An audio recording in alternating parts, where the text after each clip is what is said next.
Morning and welcome to the Morning Connection, coming to you live from the Best 100 FM studios in Kingston, Jamaica. This is your host, Minette Lawrence, waiting on the other host, Pastor Percival, who I am sure is on his way. But I just wanted to give you a very cheerful Christmas good morning. All the best wishes for this Advent season to those who have joined us online and those who have joined us on air. I'm just logging on myself to see who's sending me greetings. If I'm getting my usual UK shout out from our engineer in, I was going to say the motherland, but fire on the motherland. We don't say that anymore. But from our engineer in the UK, Delroy Henry. Good morning to you, Mr. Henry. I'm just signing on, so I don't see what you're telling me yet. And good morning, of course, to those in studio with us, Engineer Lloyd and our producer. Somehow this morning, as I am exiting the door, I noticed that we're in the same two colors. Quite, I can tell you, it was not planned. But good morning to you, Mr. Producer. Hail up. You don't have a microphone open yet, so you can't join me. It's like last week. Last week, this time, Pastor Percival was off taking care of matters, and you and I were on board here.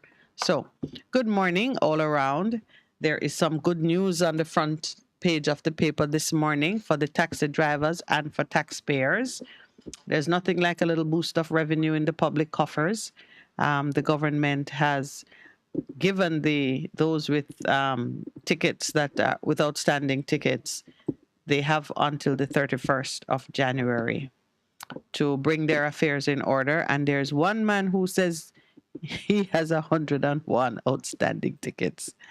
Oh, wow. I didn't even, you hear about it, but then someone is here saying they have 101 outstanding tickets from 2013 and 2010. And for him, it's a great relief.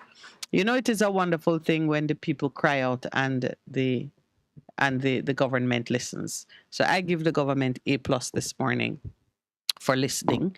And I say to the citizens, you must know, if you ask for 6 months and you get 45 days, or you get whatever period of time you get, make the best use of it, because these things are not guaranteed. And when you get them, you must ensure that, you do all that is necessary to benefit from it. So that's the comment I am making on that subject matter this morning. I'm sure many will have things to say, but the headline is Amnesty. Cabinet offers January 31st traffic ticket payment deadline to wipe slate clean. It is a very practical and sensible decision for them to have taken. I knew that it would cause gross inconvenience all over.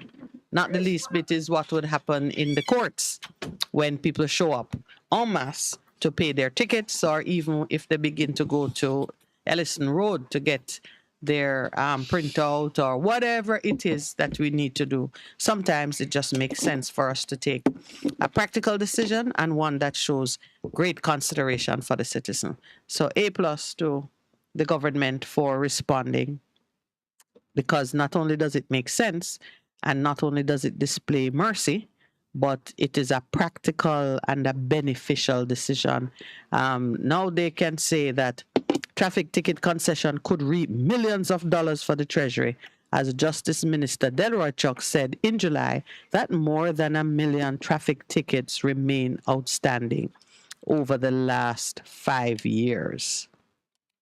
So if you imagine that each traffic ticket is $5,000, let's just say there's a minimum fine of $5,000 for each traffic ticket, and he's right that it's 1 million, then that's 1 million times $5,000. $5 billion.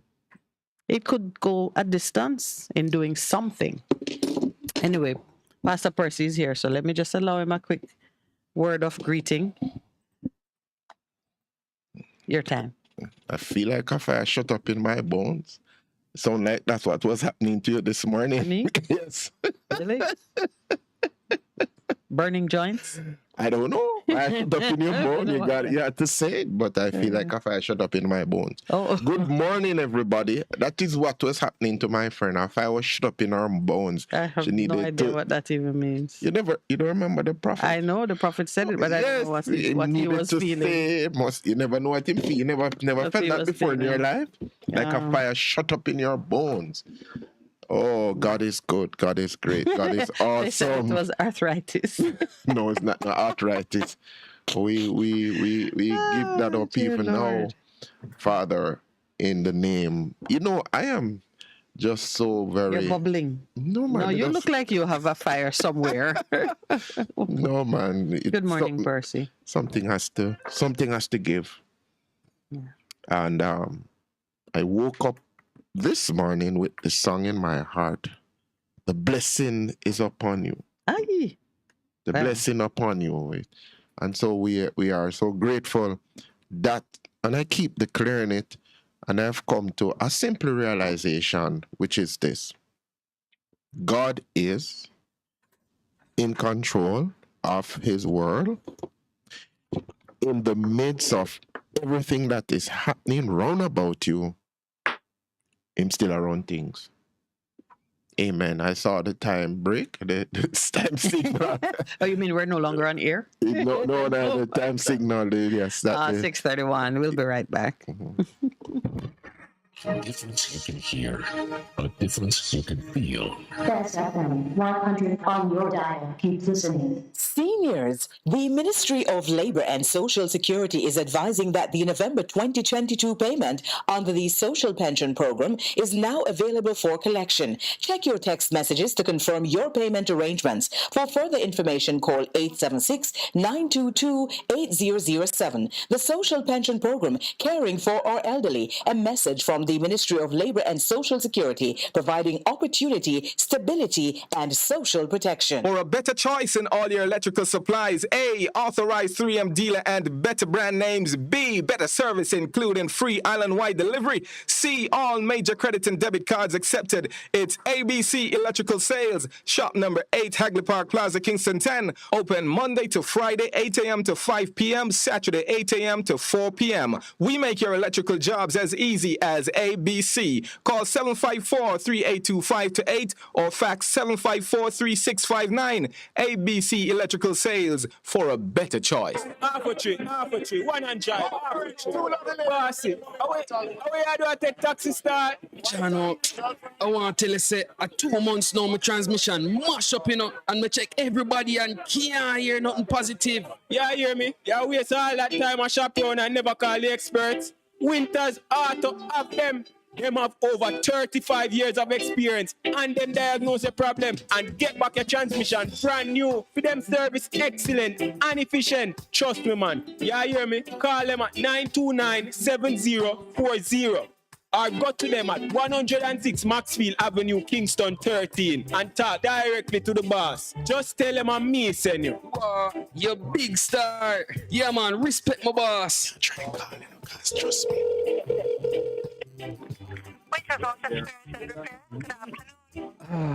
What a relief.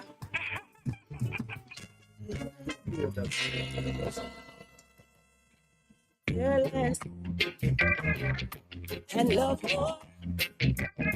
Cause you open up the door. Live, camera, volume. Live it up Fridays on Best 100 FM. 10 a.m. to 2 p.m. with I, Ibi Lion, each and every Friday, giving you the better vibes heard everywhere.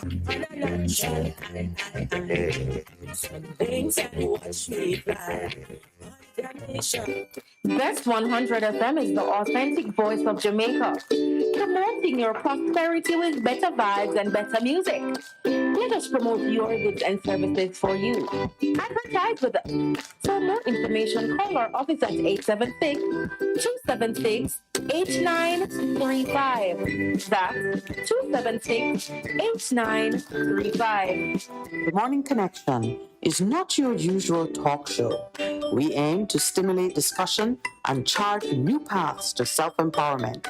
So please join us, Minette and Percy, on the Morning Connection, Mondays to Thursdays, 6 a.m. to 10 a.m. on Best 100 FM. It's good, it's better, but nothing beats.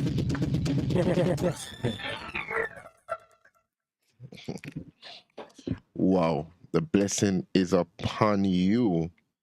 You want to sing a note of it? No, no.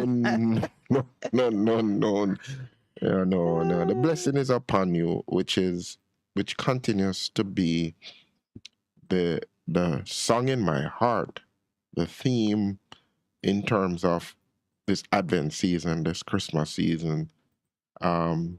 We were a Christmas card. We were in what? Darkness until Jesus came. Mm-hmm. So, and when he comes, we were under the law. Yeah, we're under the law is darkness. Not even under the law. There's a Christmas carol that I'm trying to remember. That summarizes that condition. The condition we're in, and then light comes into the middle of the darkness to lift us up out of where we are. And from that moment, we were, all of humanity, not just some, all of humanity was reconnected with the God who loves them very, very much. So that has been the song on my heart. That yesterday I said it, glory to God in the highest heaven and on earth, peace, goodwill to all men. Not some men, but to all men. That is God's declared intention to mankind. His mercy, his goodwill is extended to all men.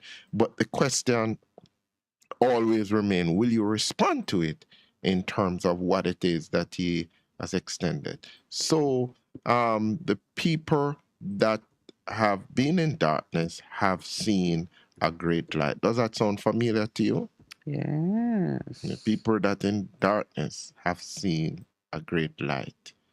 And the light came, but the men did not understand what was happening.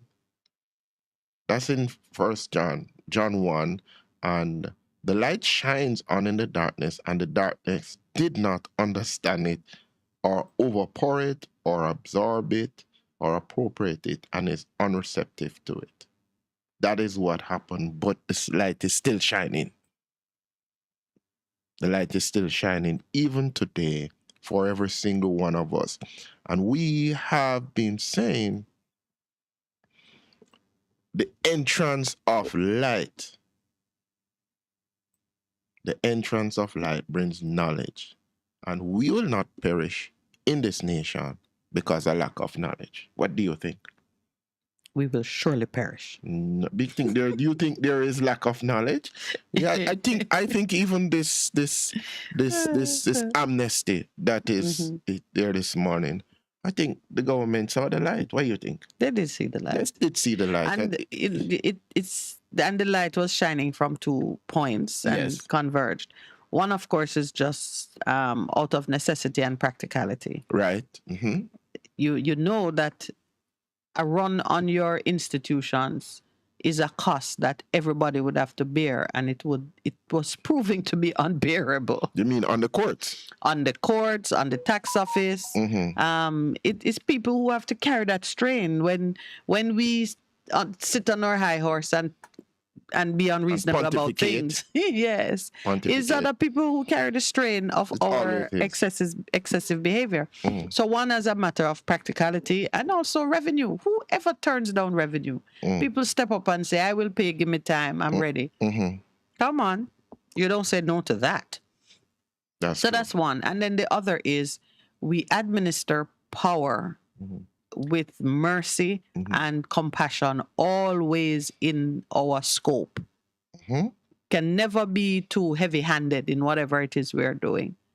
That is a principle that you just can't ignore. You ignore it at your peril. Let's put it that way. And there are so many precedents for how God treats with that type of behavior. He says he will terrify the terrifier.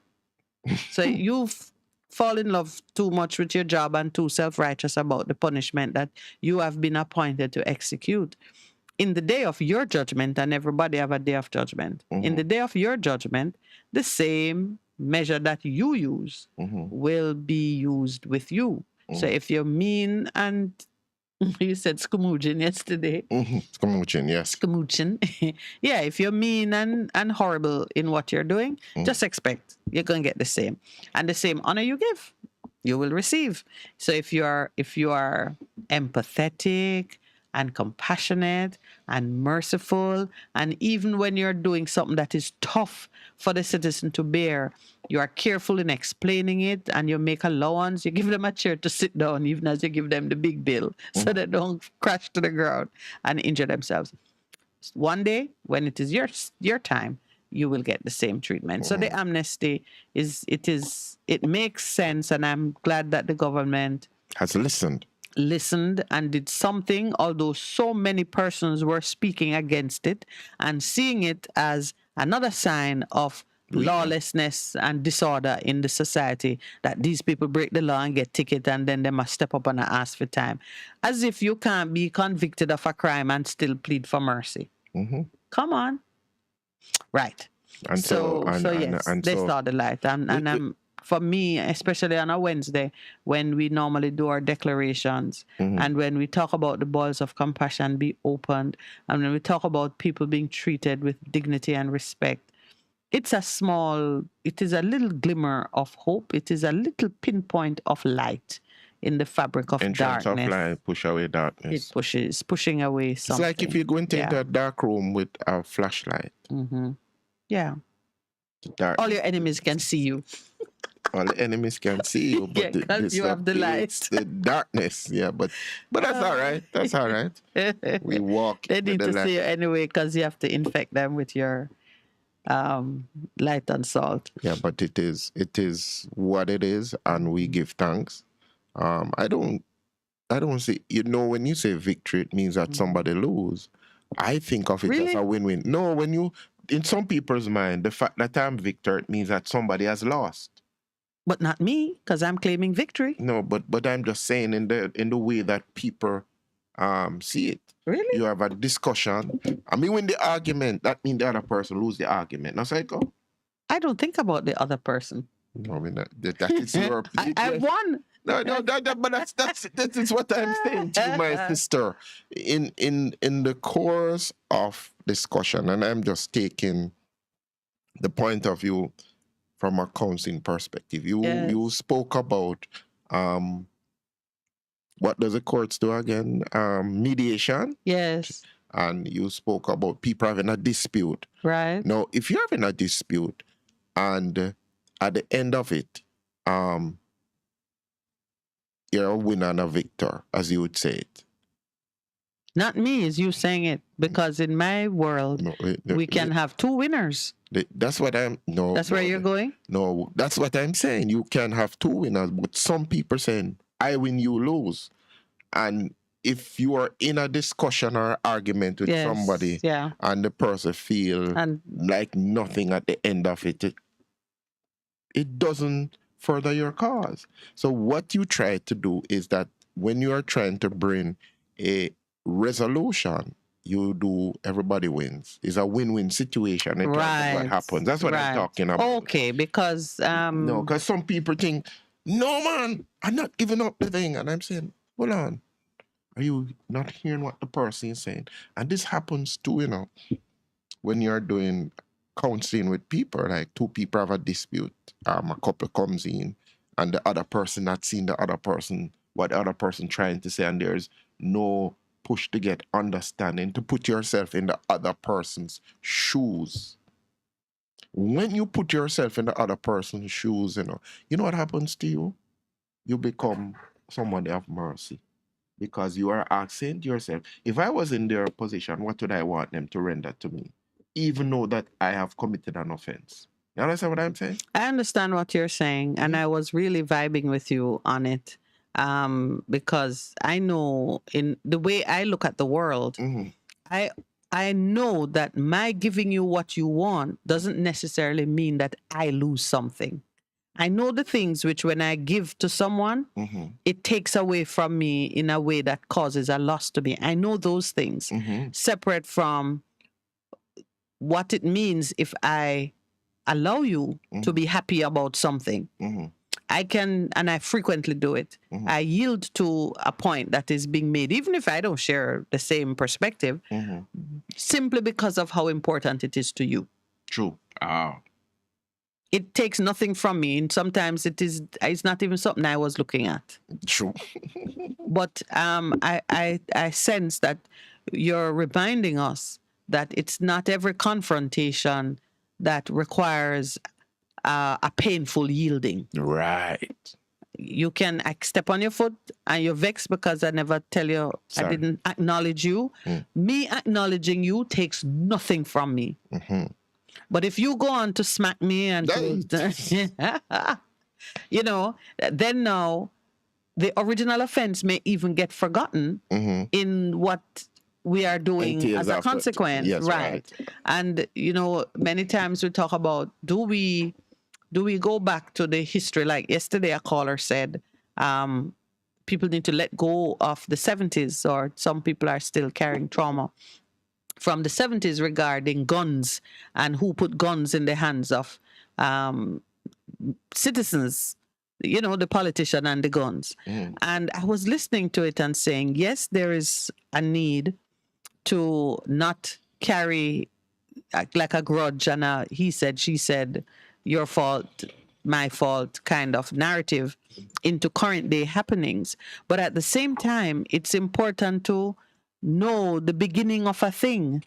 One, so you don't repeat it. Two, yes, two, so those who are actors in it can reflect on how it began and realize that either they were abused, misled, taken advantage of in some other way, and you don't want that to happen again.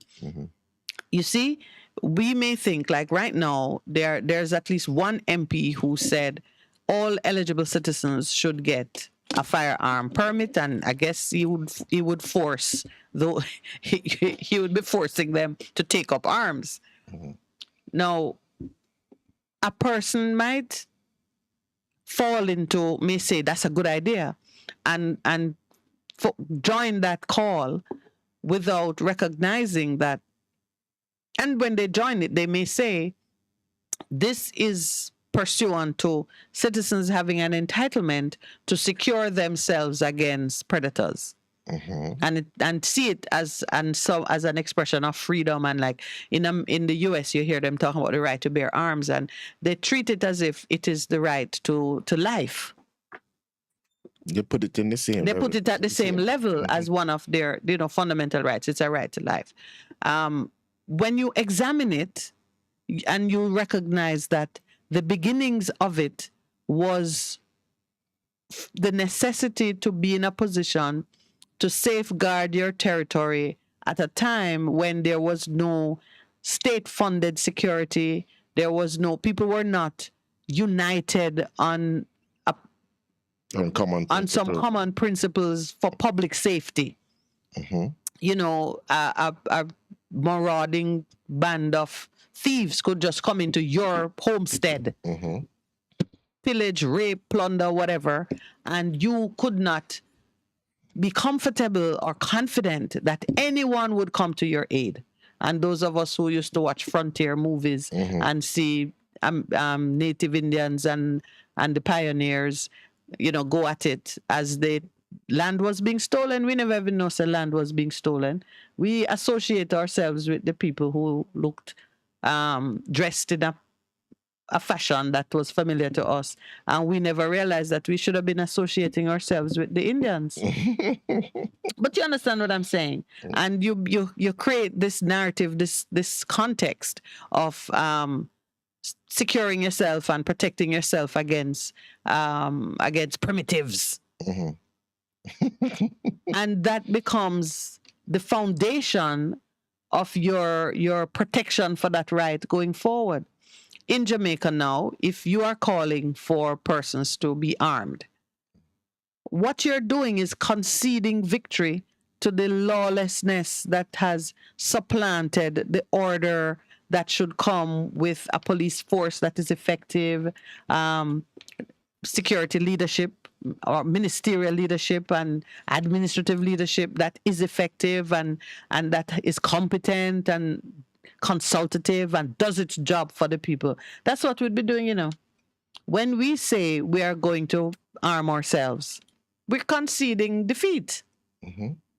No, this is not like one of that situation you were talking about where when you concede a point, you are giving to the other side generously and losing nothing. Okay. If we concede defeat to the thieves, criminals, organized crime, however you want to summarize it, when citizens say, well, I better go get my own gun, you're really saying that the police can't do it, the state can't do it, I am on my own.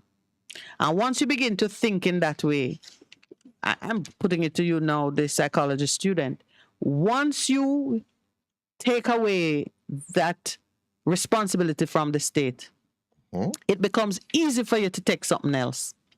Say, all right, they can't give me security. They can't give me housing. They can't give me education. They can't give me health. And before you know it, the government not worth anything. The government is an inconvenience and an expense and a bother.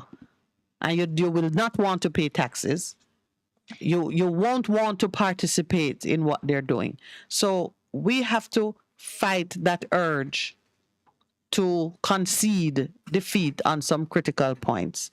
I was very unhappy to hear what the Commissioner of Police was saying in response to the Indicom report. What did he say? He didn't say much, and that's part of the complaint. But the first thing he did was to attack Indicom. That's what he did. But the commissioners always do that. Isn't that what they do? No, Indicom is doing its job. He says Indicom is perpetuating a false narrative about the competence of the force, and he says it's a report that has at the back of the report there are over 200 cases, and Indicom didn't point out that every incident of police shooting is taken through a long process, and most of them says no trial, makes no recommendation for further action against the police, the officers. So he's saying that it doesn't tell the full story. What more do we want to hear except that you have 129 killings by the police, in a high percentage of them, no weapon recovered or nothing was on the person, and that there are 14 officers who have a starring role in at least 30, in I think about 30 of the 129 deaths that occurred in a 12-month period. Like a recurring theme. Yes. So that is like you check on something and say, okay, let's begin to separate what is there. I keep seeing this person saying something is wrong. Something is there. Who wouldn't? First thing is, I would say that anybody on my staff who has had to kill 10 persons in 1 year should be in therapy for his own good. Yeah, I would say that's too much of a burden to put on a man. King David, beloved of God, was told, you can't build me a house because your hand's too bloody. So when we and what was he doing? He was fighting for the security of Israel. It's not because, except for Uriah the Hittite and who knows, one or two more. It's not that he was out there taking people's lives for his personal enjoyment or prosperity. It was legalized. It was legalized. The man was a soldier fighting for the security and the peace of his own nation. And yet he was disqualified because too much killing. So now, you have a policeman, 14 of them, who are on the front line so much that they could star in the death of at least 30 citizens. Out of care for that man, you want to take him off. To pull him yes. Out. So what is happening? And you must be saying that he is suffering under this burden. Not so for the commissioner. The commissioner says, is he gaslighting him? Who gaslighting who? The reporter, the omnibus man moving the light from himself to somebody else and say you're at fault. I noticed that you used the gaslighting expression at least twice in the last few days, and I'm not sure you understand it. What is gaslighting? You probably need to explain, because somebody explain to me when you gaslight somebody. I think you just like the expression. Just gaslight them. Just light them Okay, up. well, it has worked its way into pop culture by courtesy of a movie from, I think, in the 70s. Why? In which a man and his girlfriend sought to convince the wife that she was mad so they could move her out of the picture, and the girlfriend and the man could have a happily ever after. So when you gaslight someone, it's when you make them think that something wrong with them, and then we are all at one, and you start to treat the situation as though the perception of sickness is a reality. So doesn't that fit what the commissioner is trying to do? No, the commissioner is doing the plain old deny. He's just denying it. So haven't they felt for a time that the Indicom must go away? Oh, the police? Yes. But what he did now just highlight the necessity for Indicom. It's the first time, I'm sure, this report that Indicom did explains its existence.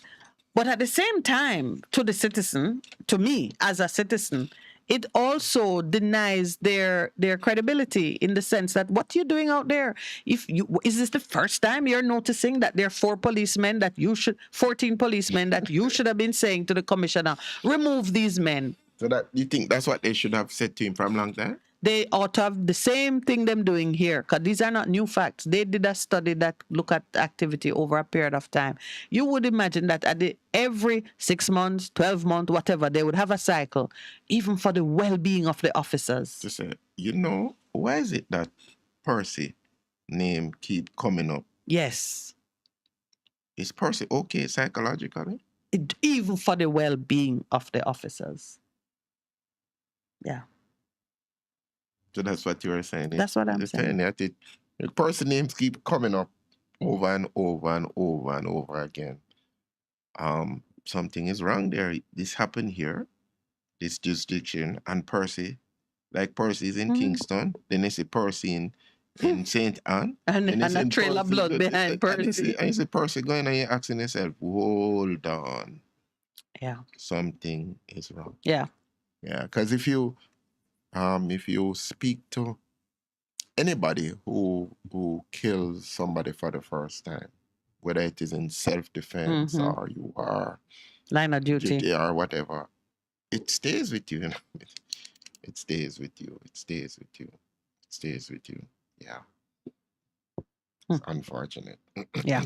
Yeah. So his response was a bit amateur, schoolboyish. There's some things that we keep seeing that they don't smack of maturity and good sense, and you see it at all levels of public discourse. Important matters are under discussion, and persons do a knee-jerk reaction that is like you're in the classroom and do some kind of school debate. I remember that kind of juvenile response that you typically get it from men. That's just saying. It's a. Which is what? What is the response? I call it juvenile. Yeah. An issue is on the table for discussion. Yes. Persons bypass the heart of the issue and they're duking it out on how it did sound. Yeah, this me. And the heart of the issue is still there. I saw this. The heart of the issue is still there. Yeah, the substantive issue is not being addressed. So, for example, let's take like the call for amnesty. Mm-hmm. A group of people in the country that provide a necessary service are up in arms about something administrative that requires attention. Whether you think them lawless, them worthless, them law-abiding, it requires attention. You have 1 million tickets on the road, it means money that the revenues could do with. And if it's 1 million tickets in the hands of 10,000 people, that is a number that would put pressure on any office or agency that has to interact with the citizens. If they come and propose something to you, look at it. Look at it. And look at it from all the different angles. Don't get caught up with the side issue. The side issue. Why they never pay it in the first place. It don't matter why they didn't pay it. So how do we deal? How are we gonna deal with it? But that's the kind of thing. Because remember when it hit us, me. And we spoke to the gentleman, and he was very clear from one.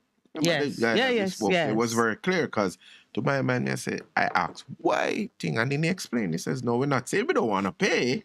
We're asking for amnesty that we can." There's a reason why they never paid. If they did have all the money in the world, and if they have the money and now they're afraid of reprisal or the consequence, deal with it. And listen, man, you exercise your authority. You say you have 48 days. That 48 days is better than nothing.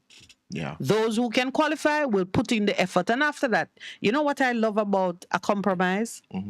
After I have yielded and given you something that you can work with, you no longer, I have taken away your ability to say I am unreasonable. That's what it does. Now we can start. So the government come out smelling good. Smelling good. Which is a happy experience to have a smelling good government. I saw a signal from across the way. 7:01. Let's take our break.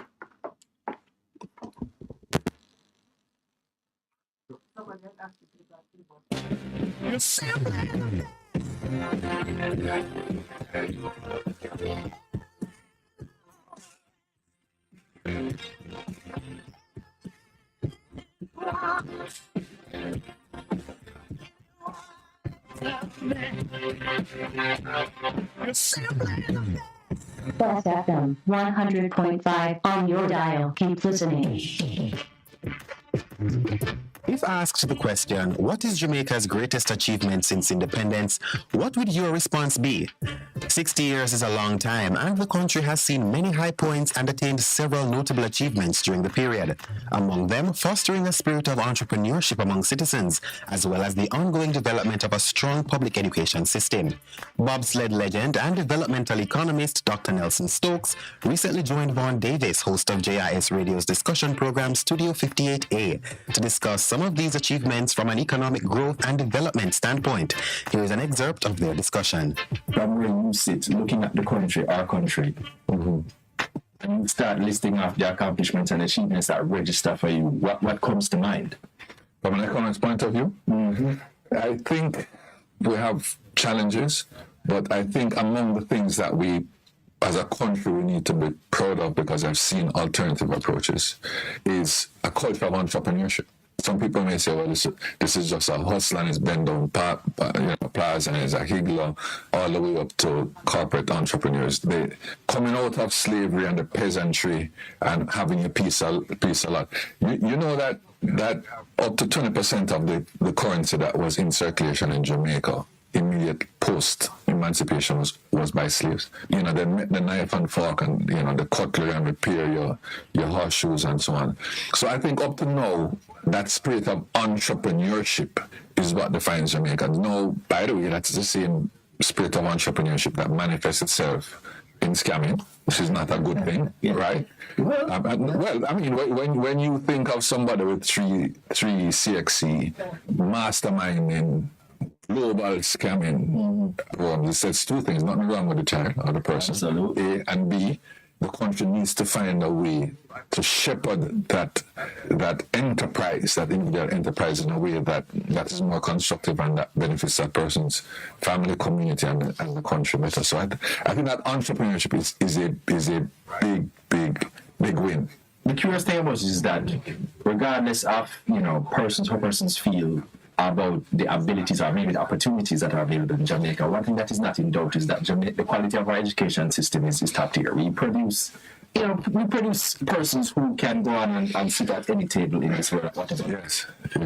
And so inevitably that kind of feeds into our ability to achieve economic growth or economic economic greatness, achieve the different economic successes that we've had. So from a development perspective, when you look at our education system and what we're capable of, or what we've been capable of over the years, a small country that we are, tiny country that we are, producing top-tier graduates and top-tier persons who are able to go on and occupy positions of authority and leadership all across the world, in every conceivable sector you can think of. Yes. What does that say to you?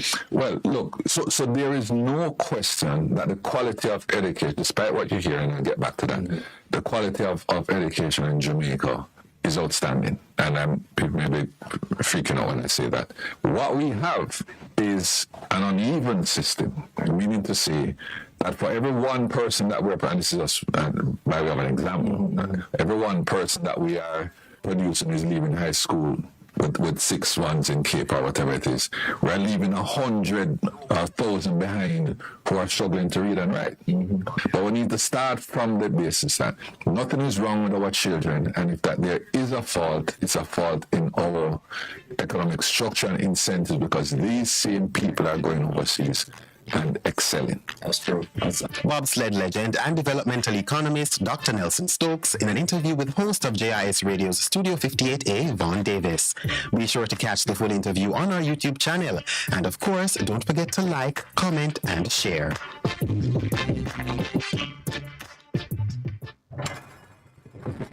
Imagine hearing that sound every day for the next 15 to 25 years of your life, all because you were caught with an illegal firearm.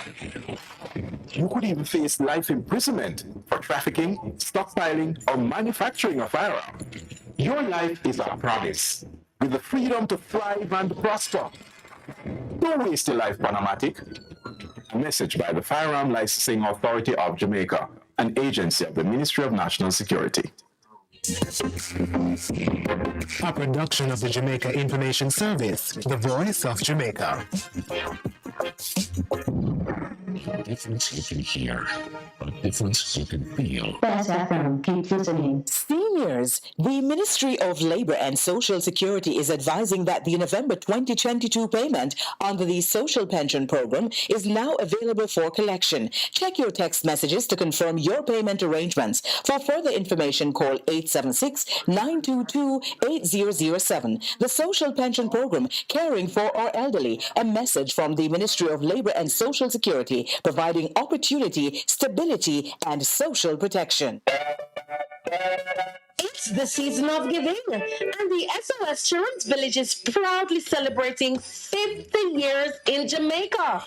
Yes, that's 50 strong years of relentless support to our nation's children. Do you have a heart to care for the less fortunate? Help us to continue to provide a safe home for the children. Donate to a worthy cause. Donate through our website at www.sos-jamaica.org or call us at 979-5850. That's 979-5850. Looking to clean your vehicle super clean? 123 Clean Car Wash, located at 2 1/4 Osborne Road, Kingston 10. Entrance on Grove Road, below Tropical Battery. They wash and vacuum, undercarriage wash, engine wash, polish and compound, shampoo and detailing. Call them at 876-631-3400. 123 Clean Car Wash, the best in the business for a cleaner wash. Believe me, it's so easy. Half a tree, one and drive. Bossy, how do I take taxi start? Chano, I want to tell you, say, 2 months now, my transmission mash up, and I check everybody and can't hear nothing positive. Yeah, hear me? Yeah, waste all that time I shop around and never call the experts. Winters Auto have them. Them have over 35 years of experience and them diagnose the problem and get back your transmission brand new. For them service excellent and efficient. Trust me, man. Yeah, hear me? Call them at 929-7040 or go to them at 106 Maxfield Avenue, Kingston 13 and talk directly to the boss. Just tell them I'm me send you. You big star. Yeah, man, respect my boss. Try calling, because trust me.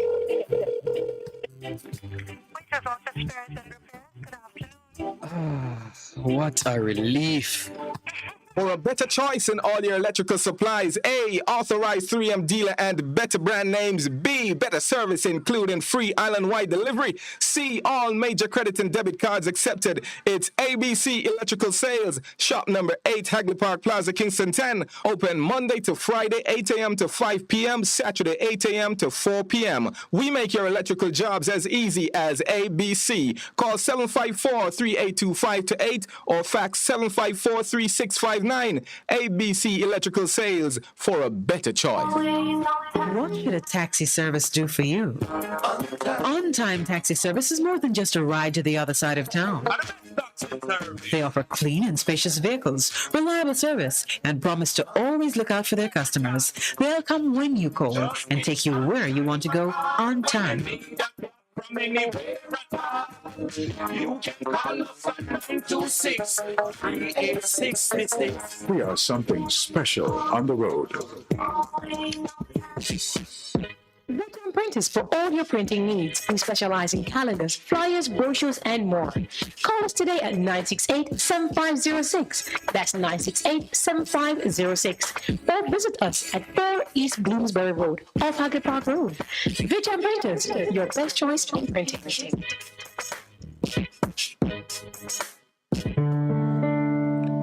This is your beloved Pastor Percy from the Morning Connection.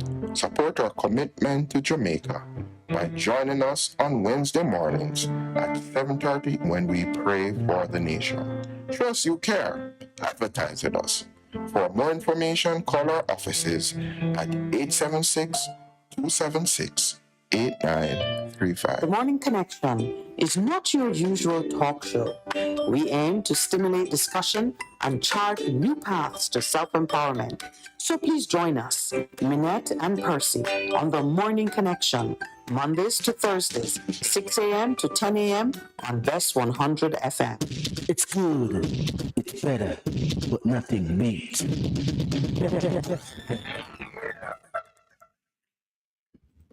All right.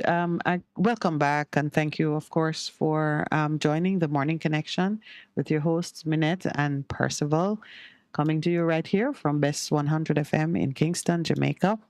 Always happy to have those who are in the diaspora check in with us and just spend some time hearing what's going on the rock. And of course, our invaluable listeners out there in Radio Land hustling to work. Let's see what time it is, 7:12. If you're just leaving your home, most likely you're late. So let me speak slowly and help to calm your pounding nerves as you get yourself organized for the day. We started this morning just blessing the government for allowing those with unpaid tickets, overdue tickets, sometime 48 days is what is announced, to put their house in order.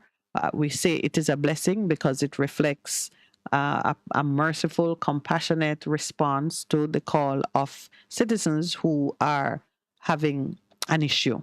And that is what we expect from our government, that when we cry out, it is indeed what we expect from our Father in heaven. When we cry out, there should be a response that shows that you have a heart and that you are responsive to the concerns of the people. So they're getting A+ for us this morning for doing that. And of course, generous, man. we They're say just getting a B+. Should I do it from the beginning? I'm the one who is normally when you do right, you are rewarded. Yes, you are remembered by the right that you have done. B+. You are not punished because you were late. In fact, yes, that is the way of the world. That is the way of the world. Yeah, to punish because people late.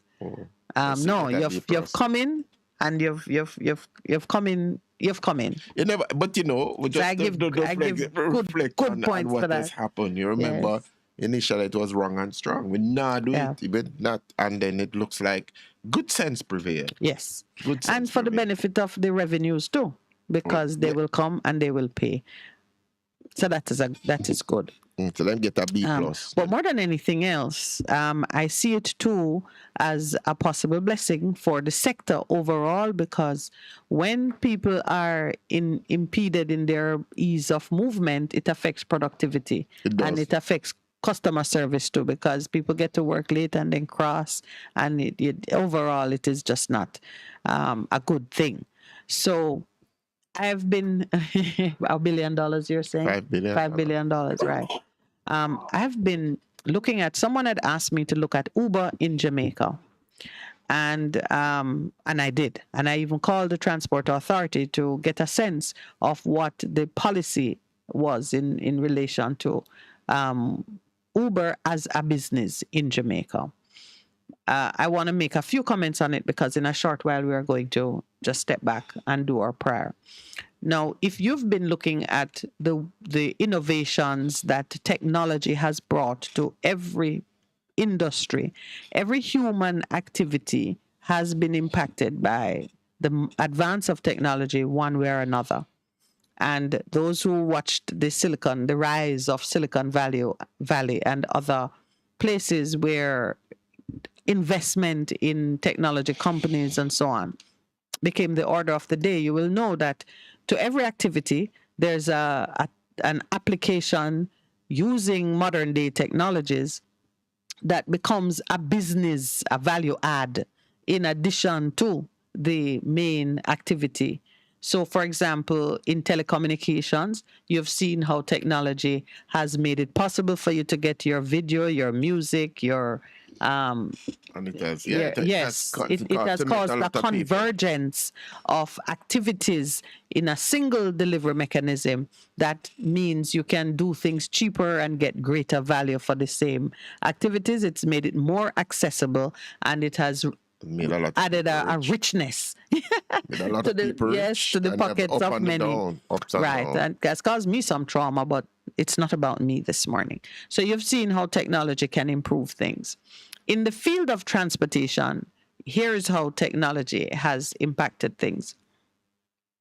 You can now use the technology to drive the way in which people order the service. You can use it to enhance the quality of the service, meaning the customer service component of it.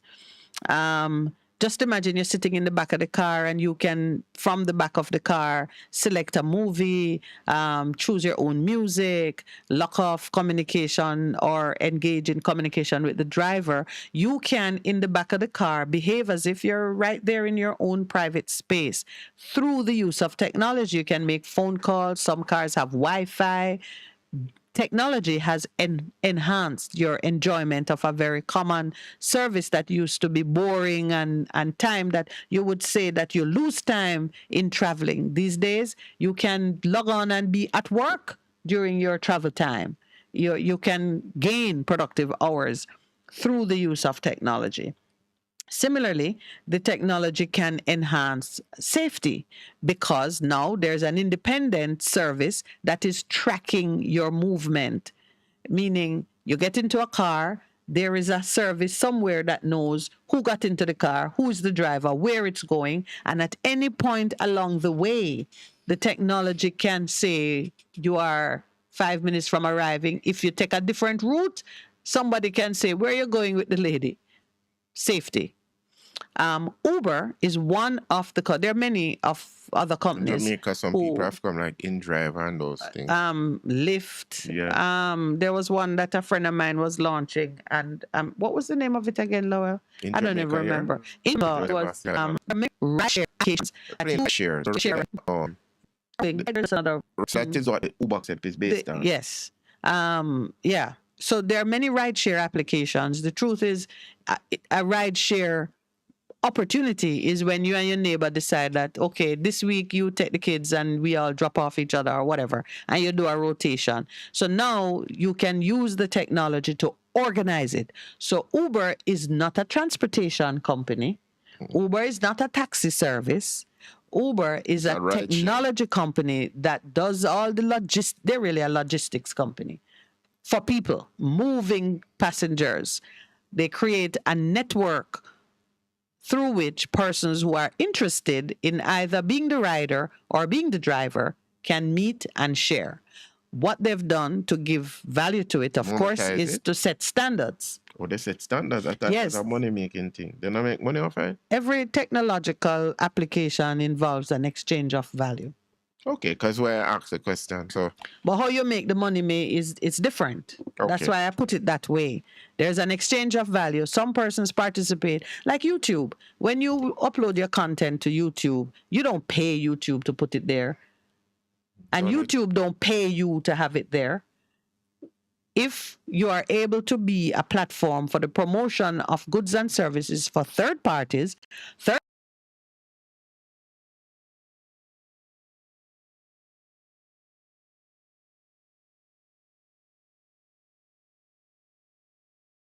parties will pay YouTube and YouTube will share it with you. Okay, so like But you could be advertising, sitting like with Twitter when Elon Musk took it over, a lot of advertisers Fled, left yes. and then came back. Yeah. Yeah. Because, and it's a symbiotic relationship, this environment, it's an ecosystem, everybody will use that expression. It's because each participant in it gives value and receive value. Okay. And so So for Uber now- my daughter says, I took Mhm. Uber. I said, you take Uber? I said, yeah, man, she used Uber.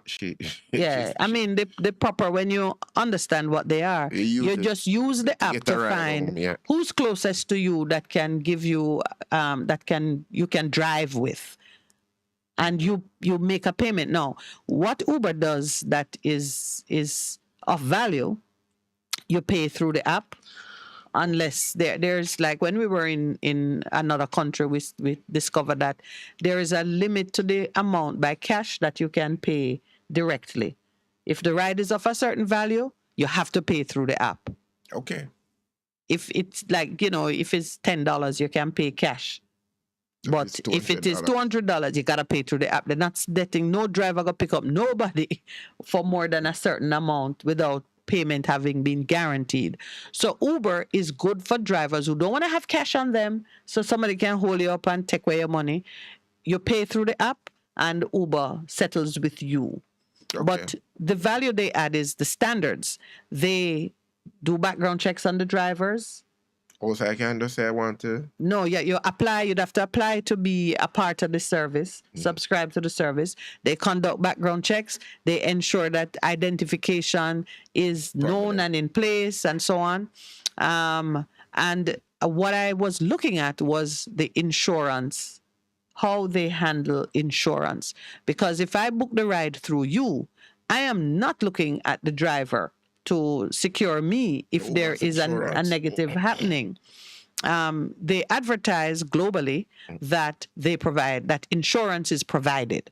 But when you get into the nitty-gritty of it, the insurance is limited to what applies in the different jurisdictions. Okay. So although they say that a Uber subscriber can have access to the same quality Uber service in every city in the world where they go. And you can imagine that's a big thing. If they have, Jamaica is only 3 million people and maybe 50,000 subscribe to Uber. That's not a big deal. But if Uber is a worldwide organization with just say 30 million subscribers, and at any given time, they are going to have 10,000 subscribers passing through Jamaica. And those subscribers believe that they are going to get the same quality transportation treatment in Kingston. They're only in Kingston, by the way. In Kingston as a Uber city. Then when they arrive in Jamaica, they confidently pull out their app and call for a car. And they are expecting that the person who comes is not a crazy driver who have his own way of doing things. Although they have had down in instances of... You can't guarantee it. But let's say the man comes and he turns out to be a horror.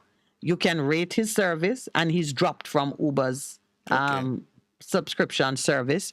Or if something happens to you, Uber would have the ability through their technology to track his movements to see where did the car go, because that is what you subscribe to when you participate in their service. Interesting. I have a concern about insurance because I think if Jamaica were to organize proper public passenger liability insurance, meaning instead of the $250,000 cap, I don't know where it is now. It might be more. Third-party liability coverage, which persons need to have in order to be on the road. You don't have to have comprehensive insurance. The third-party liability, which covers damage to goods or persons who are not third party to the driver, whether it's a passenger in your car or it's a passenger in another car with which you have an accident. That insurance limit needs to be such for public passenger vehicles that when persons are injured, they can be properly compensated. Too often, there's a problem with public. Take a long time. I know. Aside from time, Percy, you may have a policy insurance that says the limit for third-party liability is $5 million for one individual or $10 million for one event. And those are the kinds of numbers you would see. You're not going to see 20 million, and because the premium would be excessive, would be high. In some countries, you can't get a taxi license or permit if you don't have that. If you don't have proper insurance, meaning real value insurance that could compensate somebody for severe injuries. And if you're licensed to carry 5 passengers, that can cover 5 passengers. If it's 48 passengers, 48 passengers.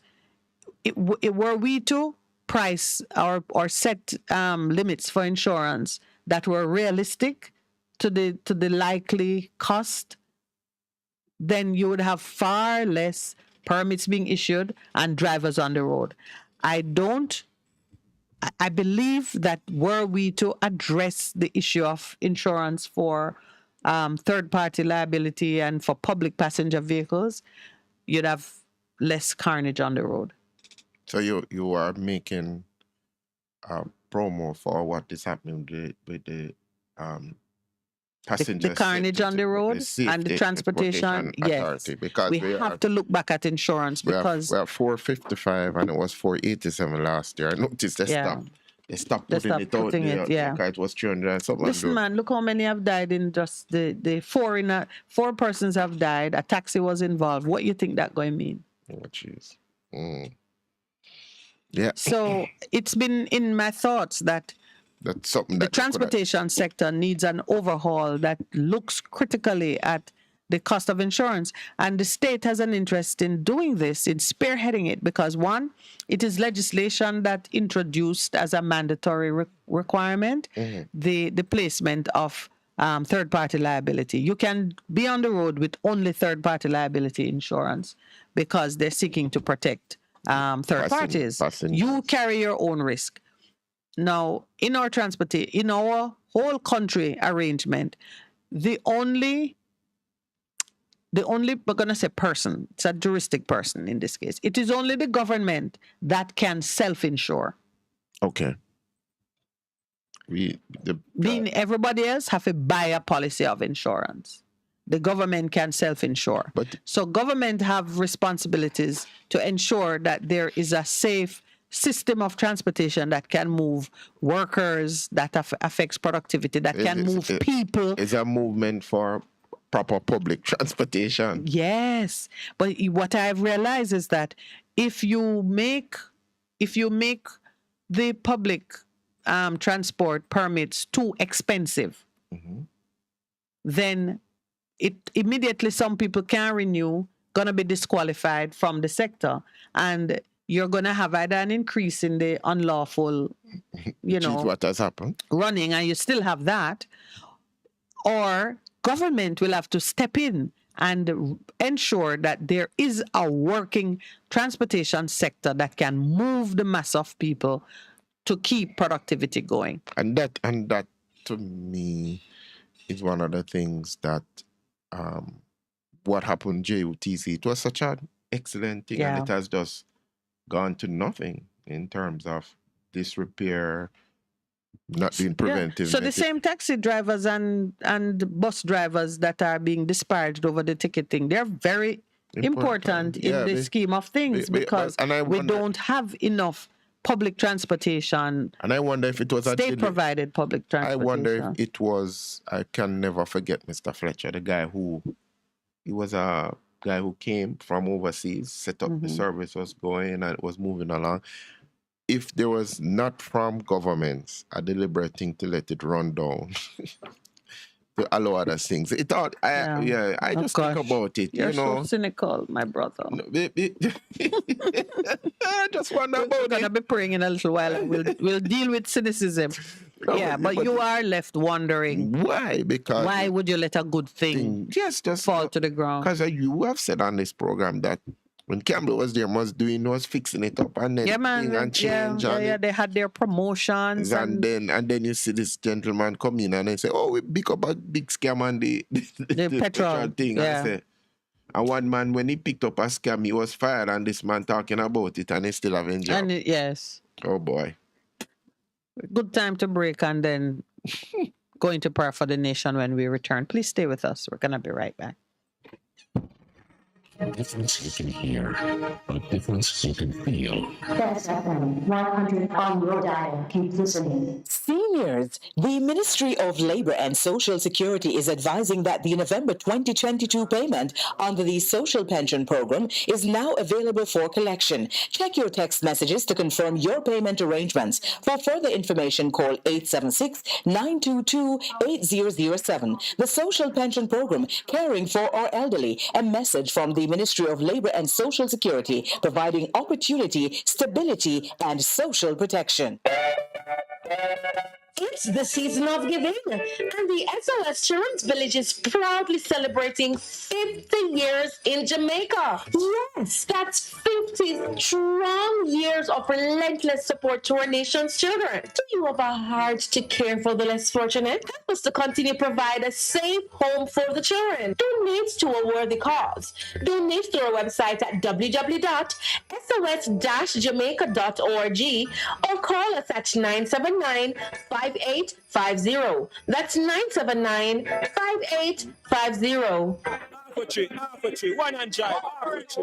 Bossy. How you do I take taxi start? Chano, I want to tell you, say, 2 months now, my transmission mash up, and I check everybody and can't hear nothing positive. Yeah, hear me? Yeah, waste all that time I shop around and never call the experts. Winters Auto have them.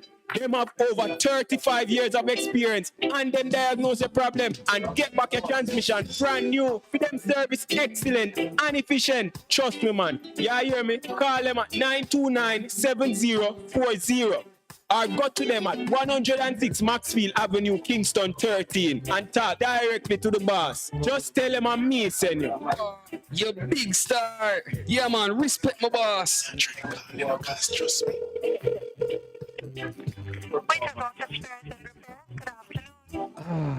What a relief. What should a taxi service do for you? On-Time Taxi Service is more than just a ride to the other side of town. They offer clean and spacious vehicles, reliable service, and promise to always look out for their customers. They'll come when you call and take you where you want to go on time. From anywhere at all, you can call us at 926-386-66. We are something special on the road. For a better choice in all your electrical supplies, A, authorized 3M dealer and better brand names. B, better service including free island-wide delivery. C, all major credit and debit cards accepted. It's ABC Electrical Sales. Shop number 8, Hagley Park Plaza, Kingston 10. Open Monday to Friday, 8 a.m. to 5 p.m., Saturday 8 a.m. to 4 p.m. We make your electrical jobs as easy as ABC. Call 754-382-528 or fax 754-3659. ABC Electrical Sales, for a better choice. This is your beloved Pastor Percy from the Morning Connection. Support our commitment to Jamaica by joining us on Wednesday mornings at 7:30 when we pray for the nation. Show us you care. Advertise with us. For more information, call our offices at 876-276-8935. The Morning Connection is not your usual talk show. We aim to stimulate discussion and chart new paths to self-empowerment. So please join us, Minette and Percy, on the Morning Connection, Mondays to Thursdays, 6 a.m. to 10 a.m. on Best 100 FM. It's good, it's better, but nothing beats.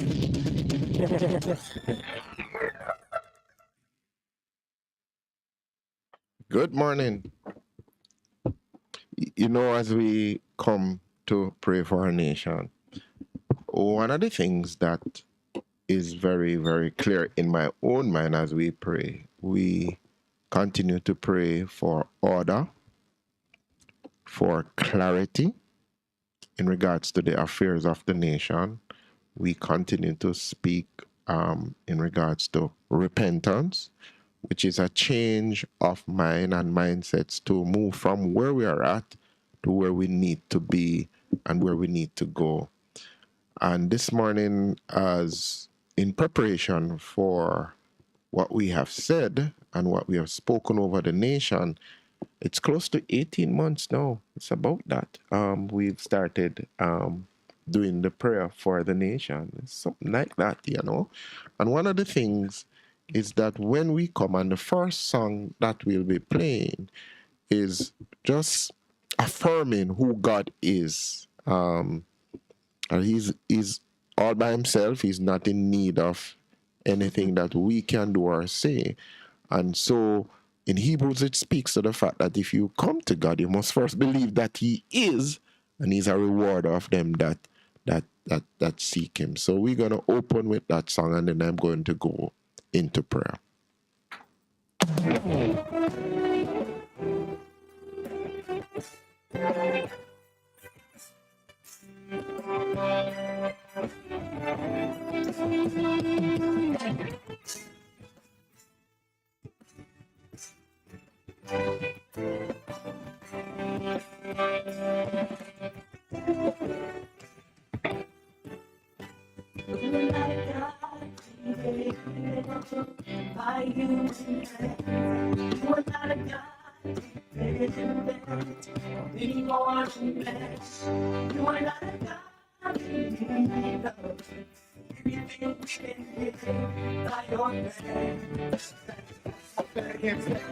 Say you are not a God created by human hands.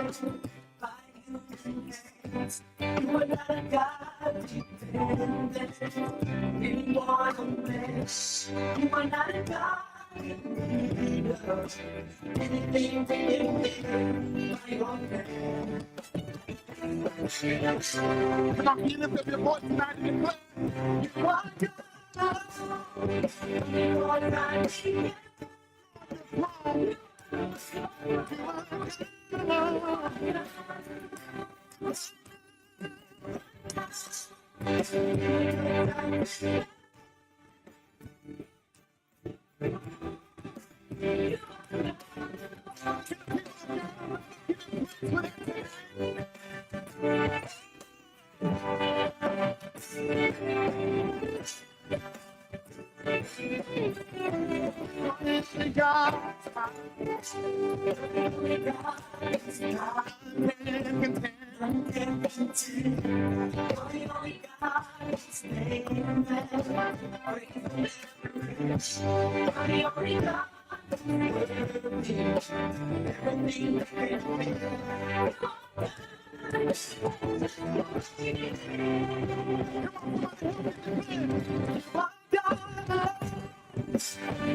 Do you believe that tonight? Unshakable, unstoppable. That is who you are. And this morning, as we come, we reflect on the words of Daniel, Daniel 4:17. So that the living may know without any doubt that the Most High God rules over the kingdom of mankind. And he bestows on it whoever he desires and sets it over it, the humblest and lowest of men. And so today we come rejoicing. We come giving you thanks for the fact that you have kept us. You have delivered us. Indeed, when you speak, it is settled. And what you do, no man can change. And so we come in simple awe, adoration, and humility before you, God of the earth, the God of heaven. We thank you for sustaining us through this time. And as we come to the end of the year, we recognize and we see your hand at work in our nation. We continue to declare, Lord, that you are sovereign. You are sovereign, Lord, over this nation. And when you have set something in train, even then, no man can turn it back. The only way, Lord, that you turn it back, as you have said, if we repent before you and we change our ways and we seek your face, then you will bring about healing and restoration in our land. And we continue to believe that as a nation, from Negril Point to Moran Point, that indeed the fear of you will return into the heart of every man, every woman, every child in this nation, that the fear of God will return to all of our leaders, from those who sit in King's house, even to those who are resident in the poor house, that indeed, Lord God, we will continue to fear you.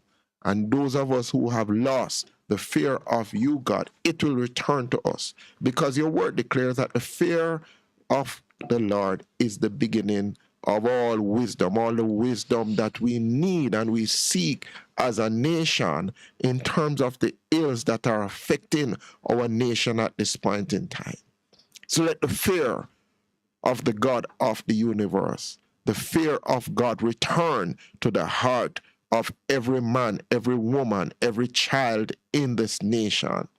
And with your fear in our hearts, we will change.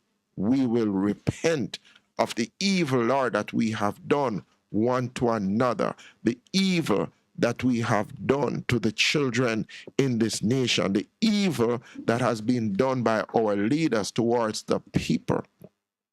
Again, we continue to declare and affirm over this nation that indeed righteousness is what your throne is built upon. Righteousness and justice and mercy and truth will follow after you. So we repent today. We seek your face today. And we believe, oh Father, that you will hear us because the turning has begun in this nation in terms of our leaders responding to the cry of the people of this nation. We see, Lord God, on the front page this morning, the amnesty that has come from the cry of the persons in the transportation sector in terms of amnesty. They never said, Lord, that they would not pay, but they were asking for mercy. And we thank you that we're seeing the signs beginning to come up. Those sprouts, those are the sprouts of trees beginning to come up over this nation. We see it in our communities in terms of man and brother caring for each other. We see it in terms of people doing simple acts of kindness that reflect your heart to one another.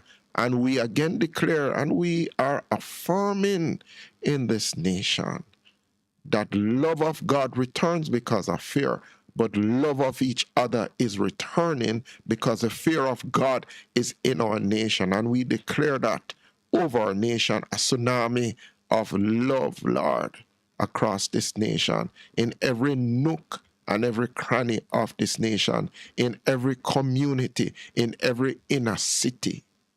Love of God, love of brother. And with that, we believe and we declare, Lord, that the murdering of the innocent will stop. The murdering of brother to brother will stop.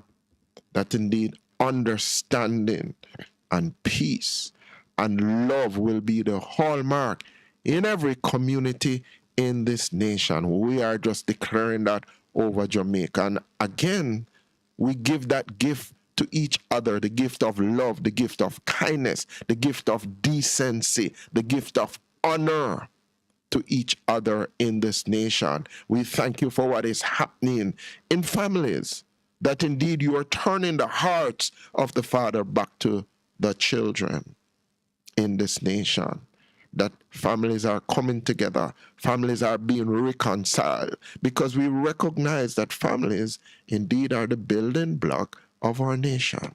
And we speak to God, the restoration of families in this nation. And when families are restored in this nation, where each person is taking their roles, the fathers become fathers again, the mothers continue to be nurturers, the children love and respect their parents. We thank you for what is happening in our nation. Families, communities transform, nation is transformed. We thank you, Lord, even in regards to what is happening in the hearts of the leaders of this nation. We have brought them before you time and time again. And even as we have declared that the bowels of compassion will return to our leaders even now across every sphere of our society. And in the season of Advent, we believe for change. And we thank you for the gift of your Son, which was the greatest gift, that no longer should we in sin and sorrow reign, our thorns infest the ground. He has come to save and to reveal the heart of the Father to us. And we are grateful. We are thankful for this time even now. So we continue to declare over this nation, and we believe over this nation that these things are becoming a reality in our nation. We decree and declare that no longer shall the princes and leaders of the land abuse and oppress the people. Let the ties that bind us be unbreakable bonds of love, respect, and equity. We decree and declare a time of freedom, empowerment, and prosperity for the people, a season of outstanding achievement. We decree and declare that the administration of justice in every sphere of life shall be freed from the limitations of cynical and unbelieving men and women, and that justice shall indeed flow like living waters from the throne of God into the bellies of every man and woman. We decree and declare that every Jamaican man, woman, child shall increase in knowledge of self and of the one true God, such that the divine creative power to prosper and excel shall be unlocked in this generation and generations to come. We decree and declare that the hearts of our leaders and their bowels of compassion be opened to hear the cry of the people and to respond with love, generosity, and respect. We decree and declare that the ordinary men and women in communities across this land will become families that work together in harmony to assure the well-being of all members, giving special care to our children, or elders, or women, and those with disabilities of any kind. We decree and declare that starting today, men and women across this nation shall arise and return to the place of abundance in humility and repentance to reclaim their identity and bring prosperity to their communities. We decree and declare that all citizens be filled with the spirit of shameless audacity, such that we shall persistently seek out the goodness and the blessings that are ours, ask for and secure the benefits of nationhood, knock on every door that should be open to us, and take charge of our destiny. We decree and declare that this nation will move as one in submission to the sovereign will of God, so that the world may see your power and greatness, and you will be glorified. We decree and declare that all men and women of princely or royal authority shall now speak and act with boldness to secure the release of your people in obedience to the urgings of the Holy Spirit and for the fulfillment of prophecy, as it was said in Isaiah 51, verse 11, those the Lord has rescued will return. They will enter Zion with singing. Everlasting joy will crown their heads. Gladness and joy will overtake them, and sorrow and sighing will flee away. And so, Father, even as Jesus declared, we declare this over our nation today, that the Spirit of the Lord is upon us as individuals in this nation, because you have decreed and declared over our nation that when He has come, He has anointed us to preach the good news to the poor. He has sent us to announce release, pardon, forgiveness to everybody that is bound as captive, recovery of sight to the blind, to set free those who are oppressed, downtrodden, bruised, and crushed by tragedy, to proclaim the favorable year of the Lord, the day when salvation and the favor of God will abound greatly. We decree and declare that over Jamaica, land that we love.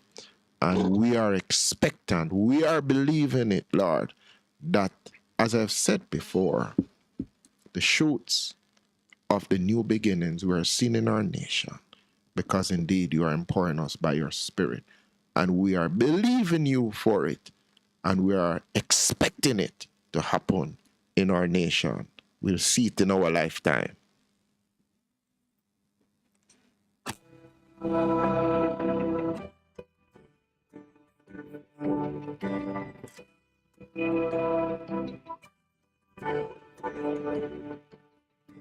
They say this mountain can't be moved. They say these chains will never break. But they don't know you like we do. There's power in your name.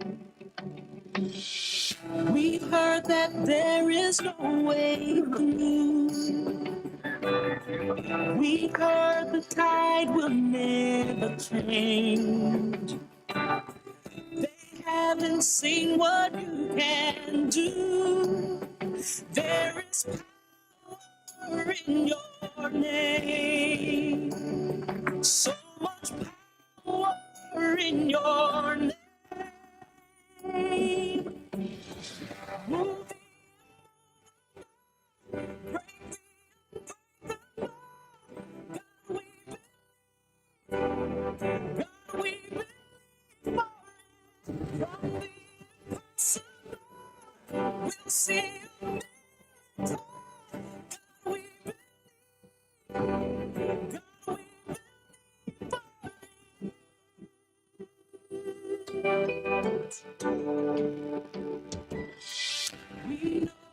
Hope is never lost, for there is still an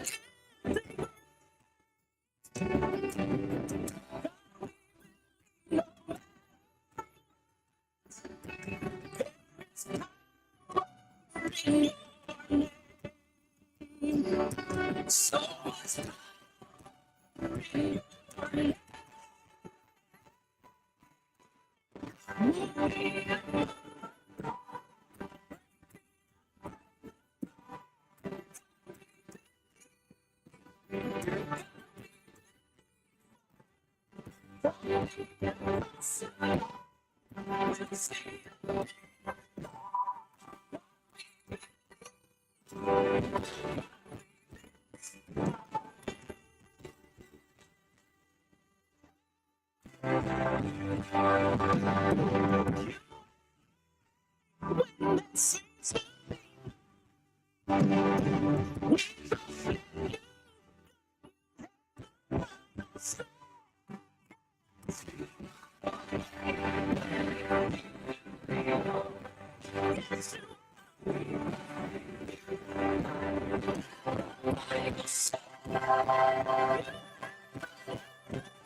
Y'all ready to celebrate? Come on, get back up on your feet. Come on. Put your hands on it. Come on.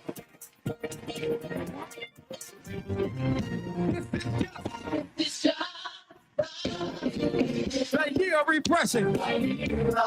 It's playing now on hold. The time of your great blessing. Come on. Nothing but victory. That's the promise of our King. To do exceedingly, abundantly, above what you ask or think. Put it in the house. Put your hands on it, y'all. Come on, y'all. Say, expect. Anybody expecting great things? Come on, say expecting great. Come on, everybody say expect. I can't hear you say it, y'all. Come on, lift it up, expecting great. Put your hands on it, come on. Everybody clap your hands, come on. This is God. Thank you. Refreshing. His plan, say it. The time of your great blessing. Expect nothing but victory. That's the promise of our King. You exceedingly are.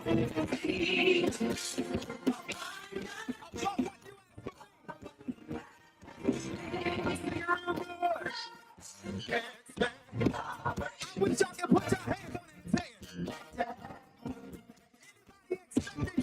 say it. Come on, everybody, lift it up, say it. To expect the great. In your relationship, expect the great. On your job, in your home, expect. Come on, everybody, say expect. Say anticipate.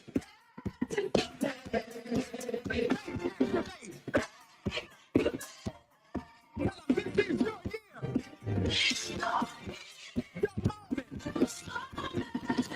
Best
FM 100.5 on your dial. Keep listening. Hello, I'm Maura Alderson with the BBC News. 4 people are due to be appearing in court in Belgium, charged with corruption offences relating to their work at the European Parliament. They include the Greek MEP, Eva Kaili, who's accused of taking more than $100,000 worth of bribes from Qatar in return for giving the country political support. She and Qatar deny any wrongdoing. Jessica Parker is in Brussels. People have been saying that they're pretty stunned by these allegations, and I think the Parliament trying to do what it can to mitigate some of the damage to its reputation following these accusations. So they stripped, for example, Eva Kaili of her vice presidential role. They also looked about their relationship with Qatar, shelving plans to give Qatar or Qataris visa-free travel within the European Union. Moroccan football fans hoping to attend their team's World Cup semi-final match against France later today have been facing cancelled flights and missing tickets. Many excited supporters who've made it to Qatar say there's no sign of thousands of free tickets for the match promised by the Moroccan Football Federation. This fan had flown in from France. We've been told that we will be getting tickets for free, and I don't care if it's not free. I'd like to buy it too, but I mean, there are people that can't afford it, so I don't see why we've been told to come here. I've been here for 3 to 4 hours in the scorching sun. It's a bit heartbreaking. Morocco are the first Arab team ever to make it to a World Cup semi-final. Russia's launched a new wave of airstrikes on Ukraine, targeting the capital, Kyiv. The authorities say air defense forces have shot down 13 drones. China's announced it's abandoned its program of recording everyone who has COVID because there's now no way to count them. Health officials said the decision to end mass testing meant many people without symptoms were no longer getting an official test. The son of the former Georgian president, Mikhail Saakashvili, has told the BBC he believes his father's life is in serious danger. Mr. Saakashvili was jailed for abuse of power last year after returning to Georgia following 8 years in exile. Eduard Saakashvili told the BBC he'd seen a dramatic decline in his father's health. He went in a fairly energetic, charismatic person, and now we're looking at him just becoming an extremely sick, weak, defeated person. And that's also reflected in the medical reports. We have our own observations, but the reports say he has heavy metal poisoning, he has neurological symptoms that are really concerning. We really see that his life is in danger. A planned court hearing on whether to release Mikhail Saakashvili on humanitarian grounds has again been postponed. World News from the BBC. The Congolese President Felix Tshisekedi has declared 3 days of national mourning after the deaths of at least 130 people due to floods and mudslides in the capital, Kinshasa. Buildings and roads have been swept away. Several people were electrocuted after power lines collapsed during the heavy rains. Opposition politicians in South Africa say they'll challenge a vote in Parliament that rejected an impeachment inquiry against President Cyril Ramaphosa. The African Transformation Movement described the decision not to investigate the president as irrational. Mr. Ramaphosa easily survived Tuesday's vote. He's accused of concealing the theft of a large amount of money from his farm, but denies any wrongdoing. The authorities in Britain have confirmed that at least 3 people have died after a boat carrying migrants capsized while crossing the Channel from France in freezing conditions. More than 40 people were rescued in a joint air and sea operation by the French and British navies and coast guards. A daughter of the Kenyan president has denied that her meetings with foreign dignitaries and politicians have been funded using taxpayers' money. Charlene Ruto has faced criticism since her father came to power in September. What she calls the Office of the First Daughter does not exist under Kenyan law. Our Africa regional editor, Will Ross, reports. Charlene Ruto has described herself as a voice for the Kenyan youth and an activist against climate change. But the president's daughter's political meetings across the country and abroad have made it look like she's a very well-connected senior government official. Comparisons have even been made with the role Ivanka Trump had in the United States. In an apparent bid to dismiss allegations of nepotism, Charlene Ruto has issued a statement describing her office as an entirely private entity. Quite how it's funded remains unclear, but for Kenyans keen to meet people in high places, it seems to help if your last name is Ruto. BBC News.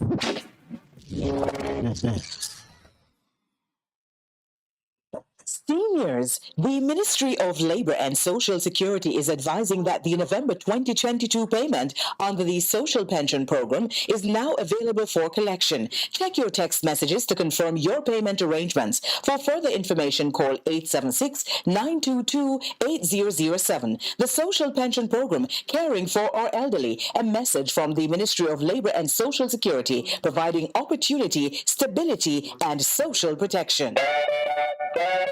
It's the season of giving, and the SOS Children's Village is proudly celebrating 50 years in Jamaica. Yes, that's 50 strong years of relentless support to our nation's children. Do you have a heart to care for the less fortunate? Help us to continue to provide a safe home for the children. Donate to a worthy cause. Donate through our website at www.sos-jamaica.org or call us at 979-5850. That's 979-5850. What should a taxi service do for you? On-time taxi service is more than just a ride to the other side of town. They offer clean and spacious vehicles, reliable service, and promise to always look out for their customers. They'll come when you call and take you where you want to go on time. From anywhere you can call us at 926-3866. We are something special on the road. One and drive. Boss it. How you do I take taxi start? Chano, I want to tell you, say, 2 months now, my transmission mash up, and I check everybody and can't hear nothing positive. Yeah, hear me? Yeah, waste all that time I shop around and never call the experts. Winters Auto have them. Them have over 35 years of experience and them diagnose the problem and get back your transmission brand new. For them service excellent and efficient. Trust me, man. Yeah, hear me? Call them at 929-7040 or go to them at 106 Maxfield Avenue, Kingston 13 and talk directly to the boss. Just tell them I'm me send you. You big star. Yeah, man, respect my boss. Try calling him, cause trust me.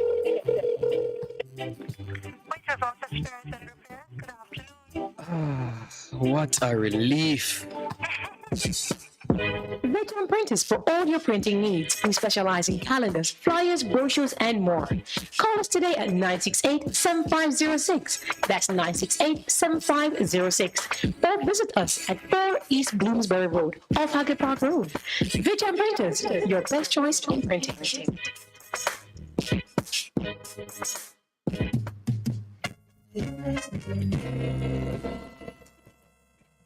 Fearless and love more. Cause you open up the door. Live, camera, volume. Live It Up Fridays on Best 100 FM. 10 a.m. to 2 p.m. with I, Ibi Lion, each and every Friday. giving you the better vibes heard everywhere.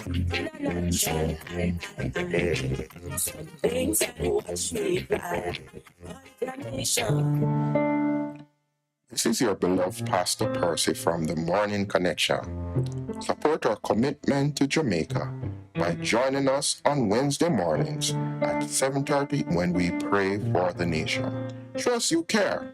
Advertise with us.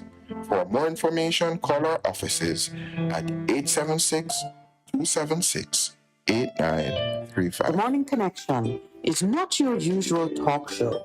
We aim to stimulate discussion and chart new paths to self-empowerment. So please join us, Minette and Percy, on The Morning Connection, Mondays to Thursdays, 6 a.m. to 10 a.m. on Best 100 FM. It's good, it's better, but nothing beats. Good morning, welcome back. We'll soon open the lines for you. We're saying expect the blessing. That's what it's been dropped in my thoughts as I've pondered what is happening in this time of Advent as we approach Christmas. It's only 11 days away. Can you imagine that? And then it's gone. And then we go into the cycle again. But it's the numbers to call 876-619-1508, 876-279-8473. And somebody's already calling us. Wow. I thought you wanted to say something. I wanted to say something in terms of what's happening in terms of oil prices. That something is going to be good morning. Good morning. Good morning, caller. Where you hold up my time for, brother? Good. Hallelujah. Listen, man. Good morning. Good morning. It's Wednesday morning, fasting morning. All right, sir. Me too, in prayer morning. Yes, sir. Yes, so we want to feel the strength and the power of God this morning. All right, my brother. We're expecting a shift and a change. Oh, yeah, that's what we want. Yeah. Hello, my sister. Good morning, Brother Georgie. Boy, I'm here in the roughness, but you have to just smile at the storm. That's good. Because after every storm, there must be a calm. Yes, and weeping may endure for a night, but the joy is coming, my brother, and the joy makes you strong.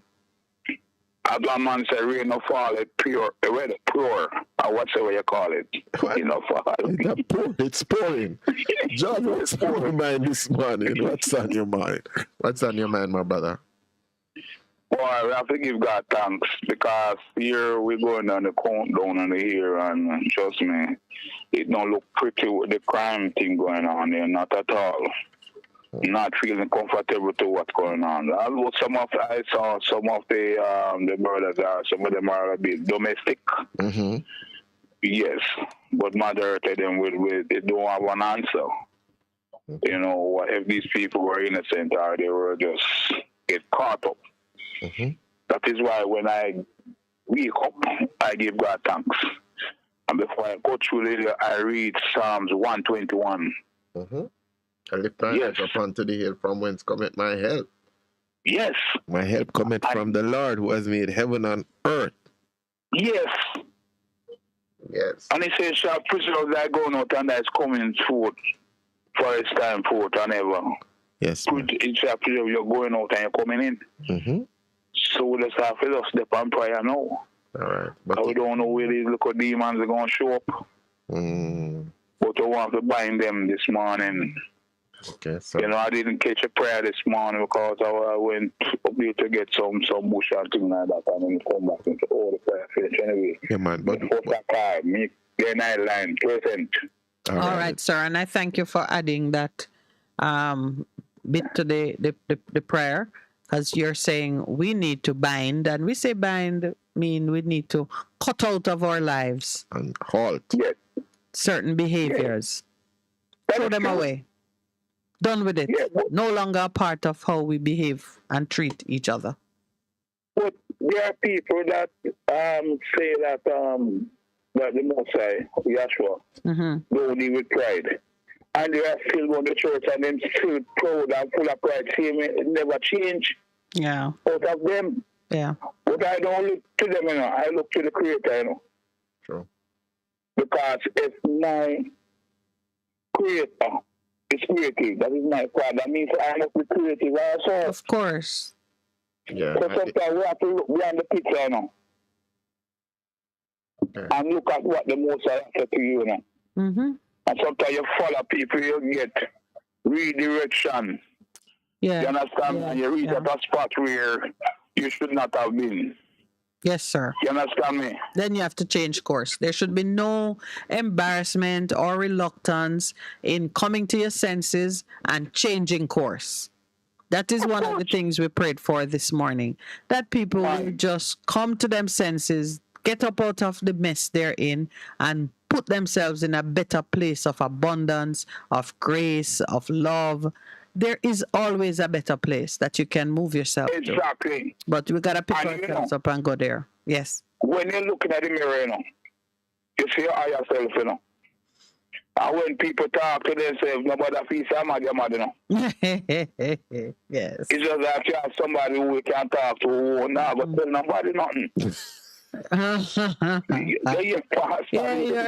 Yes, that's true. So many times I see people talking to themselves. It's not anything wrong. Yeah. It's just you talk to yourself because you make a mistake. And there's nobody you can turn to do the most I yourself by saying, well, you know, I should not walk down the road. Yes. The Tim said not to walk down the road and see them rob. They rob me. To me, a turn back. You know, there are some things, if you have the power of speech, and even if you don't have the power of audible speech or intelligible speech, you can make sounds. Just those sounds. There are some things that don't crystallize in the mind until you give voice to it. Exactly. And so when you talk to yourself, giving voice to those ideas, bring them into reality. Me talk to myself so me understand it. And even like babies that cry. Because no word that come out, but just opening your mouth and letting the breath express. Yeah. It's a form of energy that pushes you. Go take something wrong with the baby. Take out the baby cannot speak the language, but he eventually making a yelling. He's communicating. Need an attention. Absolutely. So you understand me? Yeah, man. I support what you're saying. Yeah, man. So all of these things that we have to look into. So talking to yourself, you are not a mad person, just that you have communicate with your higher self because there are some mistakes that you make. Yeah, man. And you're apologizing to the Most High. You know, I want to do this and I do that. All right.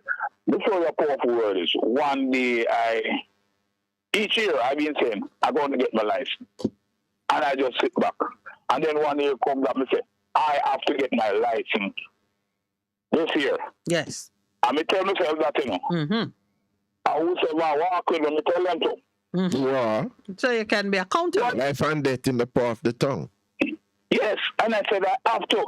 And imagine I just start to take my driver's lesson and I start to do everything. Do everything and go right down.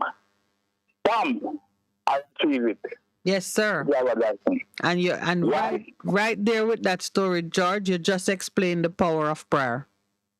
Exactly. Because you have to tell yourself they are going to do something. Say it out loud, man. Give it to your father. Yeah, man. He will empower you. James Brown, they say it loud. I love that I'm black and I'm proud.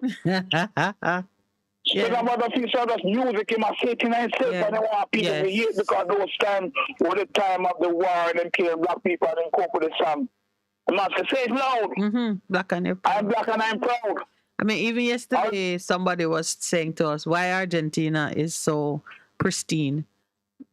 It's because they sought to kill out the black people that were part of their population and send them off to war. And the history of Argentina is well known in terms of how they built their population. Remember who Argentina bring to this country? Who then to this world? Who they bring to a brother named Che Guevara, remember? Che Guevara. Che Guevara is from Argentina? Of course. I didn't know. Wait.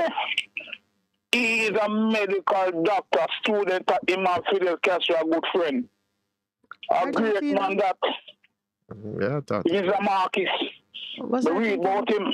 Oh, okay. Maybe I'm mixing my knowledge. I'm thinking about. He came out of a rich family. I'm thinking about Venezuela. It's true. And yes, and him and something there, him and Fidel Castro a good friend. Yes, but you know that. And then bring the plan. Fidel Castro bring the plan to him and say, listen, I want to take back the country, you know. And check whether him plan the coup with the 6 or 7 boats left from Mexico and going in Cuba. Was he of mixed race? Because we talk about their. Yeah, he was more of a look of an Indian looking like. But when you look on him, you can't see energy upon him. Okay. If you people them get depressed, yes, you can talk to him.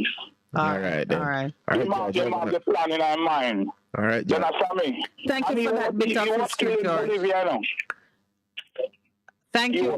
Yeah, thank you for that bit of history, because Che Guevara is well known for his revolutionary ideals and the role he played in Cuba and even in our understanding of the fight for freedom. And it really doesn't matter. What you have just said, what you just remind me is that the ethnic makeup of the Argentine nation is immaterial. Mm-hmm. Yeah. Yeah, so they look on one and I know the country going. The country have to change. We not, thank you so much. We don't have to have them off because then they no. Because here's one person you never know about that make a change. Yeah. No man, I know Che. Where he's from. I know Che, but my knowledge of Che starts with Cuba. Yeah. But George, yeah, because him and Castro at a party. Yes. Anyway, we have another caller. We have another caller, George. Can we take another call and when me and person? Sure, go ahead, my sister. I have your phone, you know. Yes, thank you. Have my bottle. Have my blood cleanser ready. Yes, I'll pass away on. Something else. Something for you what? What is it? Yeah, something for the nerves. For the nerves. Yeah, something for the nerves. I bought that for Pastor. All right, brother, later. All right, brother, blessing. Good morning and welcome to the Morning Connection. Morning. Good morning. Thanks for waiting. How are you today? Oh, welcome. Good morning, Pastor. Mm-hmm. I have a question for you. Where do you think we're at in biblical prophecy right now? End times. End of end times. Huh? End of end times. Okay. I've seen something that is very interesting. Where the globalists around the world have launched a womb factory to create babies outside of the womb. What is that telling you? What is that telling you? What is it telling me? They think that they're becoming like God, but God have an answer for them. Do you think people have plans for humanity anymore? If persons have a plan for humanity, I think they do. But you see, my father used to say to me, man is planning and God is wiping out, because ultimately we see in the end that he triumphs. So man is doing everything within his power to take the role and the place of God, and God says, that's all right. He sits up in the heavens and he laughs according to the psalm. So I'm not perturbed. What I do is that I continue to declare and to live my life with the knowledge that we have seen the victory in the end. So now we have seen that 2 years ago when people were talking certain things, it was not conspiracy theory. No, it wasn't. People had an agenda. People had a sinister agenda. Yeah. May I ask a question? Could you explain for me what you find repugnant, if at all, about babies being nurtured or being, as you say, formed outside of the womb, like what disturbs you about it, and how you see it being different from, surrogate parenthood, or from a long time they had what they were calling test tube babies. As science advanced and gave other options to infertility, what about it you think is contrary to the will of God? Or I'm trying to understand what troubles you about it. Well, when you're human, you have your intelligence, your own rationale. when you're manufactured or mechanized, you're controlled. Oh, you're talking about artificial intelligence, not Not really say artificial intelligence, but anything that is made outside of a womb, it's manufactured. So therefore, you have a greater control over that rather than a living human who has their own intelligence. Understand what I'm saying? Also, I'm trying to, because so you're saying these are not babies born of man and woman genetics. These are not real people. Right. Oh, because you okay. So, but so then it is artificial intelligence. Yes, in some way, yes, yes it is. Okay. Okay. Okay. Anything else you want to comment on? Talk about? But I wanted to say something, but I don't know if I should say it on the air. Really, I don't want to say it and get into. All right. So you mean something that the Broadcasting Commission might give us a letter on? Not really, but I like the program, and I don't want people to get it. So you have me so curious. You have to find a way to send us a note. All right, we'll do. Yeah. All right. All right then. And we'll find a proper way to raise the issue, because if it is an issue that needs publicity, we have to find the right way to address Yeah, it. because So, we need to have national debates on how we move forward. Yes. We're in a troubling time. We're in a serious time. yes. And okay, I thank you for giving us a little insight into how you're thinking. All right. Have a good day. You too. Bye.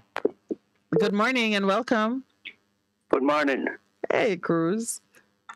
I tried to call yesterday. I didn't get through. I couldn't get through. I wonder what is happening. I thought you know the secret, but anyway, go ahead. I was kind of busy because I was trying to find a new school for my son. Oh, yes. What happened? Yeah. Security they're moving, issues. That school that he used to go, they're moving and nothing is going on right there. But anyway. Yeah. Forget about that. Pastor, first of all, before I forget it, you need to stop change Jamaican culture in your talking. What did Pastor change? I chastise you about it already. Let me do about the man, when you said the man lift up a hand of banana, but it was a flower. No, you're talking about mad puss, urine. Let me tell you how it go. Let me tell you how it go, Pastor. Right. Let me tell you straight how it go. I don't know. From your little boy, me hear this, you must be near mad puss brain. I swear you go, Pastor. Where you get your teaching from? Well, that is what my granny used to tell me. Oh, so it looked like different parts of the mad puss were being used in different parts of Jamaica. Because I heard about the mad puss urine too. I never hear about the brain. It depends on the home you grow up in, where they might try to teach you the proper English. But where we come from a different talk. Oh, I see. Interesting. Because the producer... Why you must in your mad post brain? That's how they used to talk to me about it. Okay, well, that's one. But we and the producer concurred with what I said when I asked him. He said it's true. Because we grew up hearing that. My mother used to say it, and my grandfather who is now deceased. So I don't know. Well, it depends on, like some people don't curse Jamaican bad word, you know. What them say? They refuse from curse it, and they are bigger sinners than me. No, them talk some little decent, like, some little decent bad word. Them not talk it raw like when we get mad and have to spell it out. But some of those Jamaican bad words, I don't even know if you contemplate the meanings, because all bad words come out of a short form description of something that is repugnant, detestable, horrible, nasty, that you want to liken a person to such a thing. Sometimes it have to do with menstrual cloths. Yes. Yeah. It have to do with things that you would say, no. If you call me that, no, me and you're going to get into it. And people are just tossing them around to show disgust and frustration, adding nothing to the discourse, because all you're doing is offending the person with nasty language. But you're not even expressing you're not really expressing what's troubling you so that a problem can be solved. When I see people just stand up yelling words at each other that sound some of the words, if you say it in another place, it's a compliment. Yes, you understand. And you use it to somebody else and they are not disturbed by it at all because it don't mean anything to them at all. And that way of communicating, we need to stop and get rid of it. I don't curse bad words. I don't curse bad words because it don't add anything to my conversation. Yeah. But I can tell you how I feel about something and you either want to shoot me or you want to cry. Well, I can go out without cursing bad word, but sometimes there's some people you have to tell it. That's the only way they can understand that you're mad. Okay. All right. Because I went to the station already and I have to curse a policeman at the station. So they never lock you up? And no, I didn't get any indecent language. But when you see me around, you turn my head. Okay, all right. I did it intelligent. Okay, you see, way more effective than if you did tell him 2 words that are commonly understood to be bad words. No, because I couldn't tell him that kind of word. They could never do that. That's right. There you go. Yes. So the other thing I want to talk about, this Cuban brother wearing him Tom. What Che Guevara. Che Guevara. Yes, who George just shared that he was actually born in Argentina. He played a major role in Africa. Did you know about that? Yeah, man. Yeah, we know that. Yeah. Every freedom fighting arena. Yeah. He played a major role. Castro sent him to Africa. And I think he was killed by the CIA. I'm sure, positively. He was assassinated. All right, sir. And I had a shirt with him about 2 years ago that I bought in Cayman. Yes. And I had it on one morning. And some guy from across the street came to my shop with a trunk lock to fix. And I have to put some oil on it. Mm-hmm. And I flash on my shirt. I thought it was a way more interesting story. No, I'll dirty up the shirt off the top weird. I figured. I thought it was going to involve the CIA telling you to take off your shirt. No. So I told the guy the only way he can repay me for that shirt is either buy me back one or he go and check YouTube or whatever and learn about chess. All right, my brother. We're at 8:31. We have another caller. We have a station break. All right. I don't know which one comes first, but I know I have to say goodbye to you. All right. All right. Okay. Station break? Yes. A difference you can hear, a difference you can feel. Best FM 100 on your dial. Keep listening. For a better choice in all your electrical supplies, A, authorized 3M dealer and better brand names. B, better service including free island-wide delivery. C, all major credit and debit cards accepted. It's ABC Electrical Sales. Shop number 8, Hagley Park Plaza, Kingston 10. Open Monday to Friday, 8 a.m. to 5 p.m., Saturday, 8 a.m. to 4 p.m. We make your electrical jobs as easy as ABC. Call 754-382-528 or fax 754-3659. ABC Electrical Sales, for a better choice.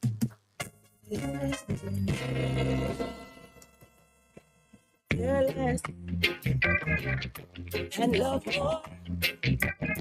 Don't you open up the door. Live, camera, volume. Live It Up Fridays on Best 100 FM. 10 a.m. to 2 p.m. with I, Ibilayod, each and every Friday. Giving you the better vibes heard everywhere.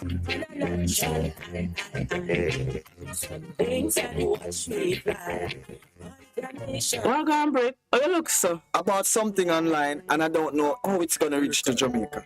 Just use Triple E Express now. They must ship anything in a flash. You can use them credit cards and get loyalty points the more you shop. Loyalty card? Because they ship with them? Yeah, man, loyalty card. Whether you ship every now and again in a month or multiple times in a week, your loyalty is appreciated and rewarded. Because they ship with them, yeah, I suffer real, I suffer true, but real. Suppose me did it at my place and want ship something to mommy and daddy. That can do? Definitely. Call Triple E Express Courier Services at 876-426-6067, 876-234-2043. Locations in Kingston, Manchester, St. Anne, and Trelawney. Remember, if you have a debit card, you can use for them on. Kill two birds with one stone. Triple E Express Couriers. Get happiness in a flash. That's it.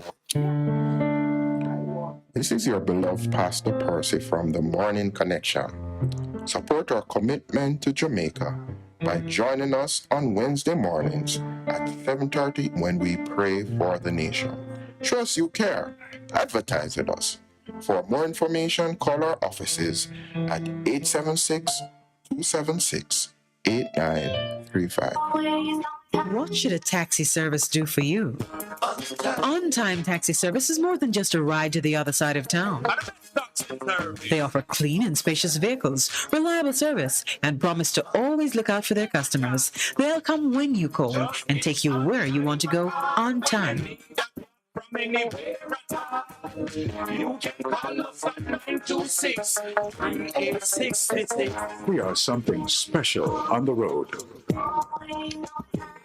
Half a tree, one and drive. Bossy, how you do I take taxi start? Jano, I want to tell you, say, a 2 months now, my transmission mash up, and me check everybody and can't hear nothing positive. Yeah, hear me? Yeah, waste all that time I shop around and never call the experts. Winters Auto have them. Them have over 35 years of experience and them diagnose your problem and get back your transmission brand new. For them service excellent and efficient. Trust me, man. Yeah, hear me? Call them at 929-7040 or go to them at 106 Maxfield Avenue, Kingston 13 and talk directly to the boss. Just tell them I'm me send you. You big star. Yeah, man, respect my boss. Try to call you, cause trust me.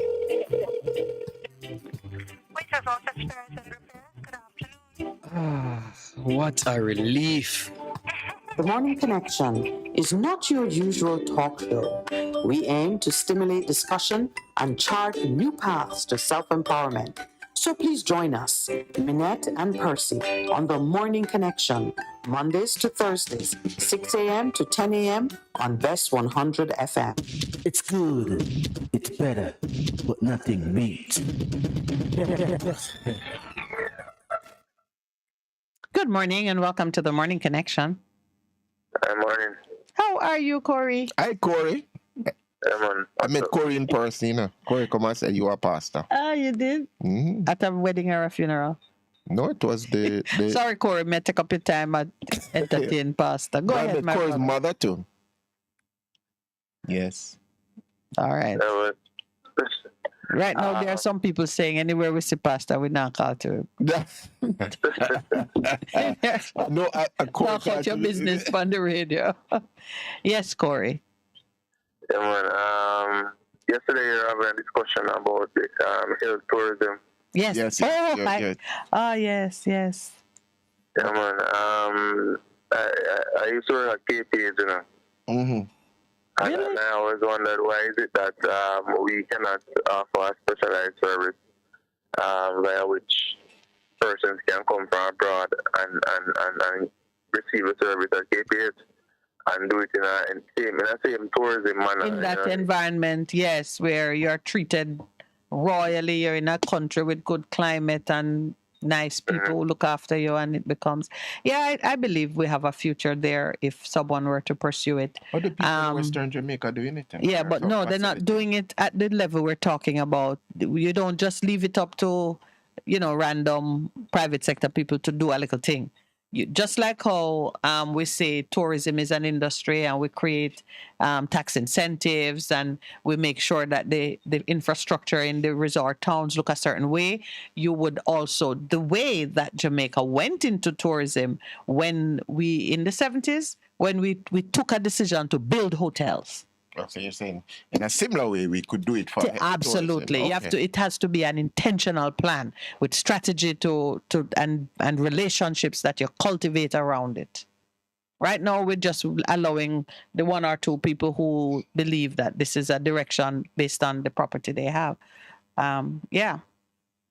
And everything would be on board. Transportation sector would be sensitive to it. So we'd have enough ambulances and, vehicles that can move people who are, in a state of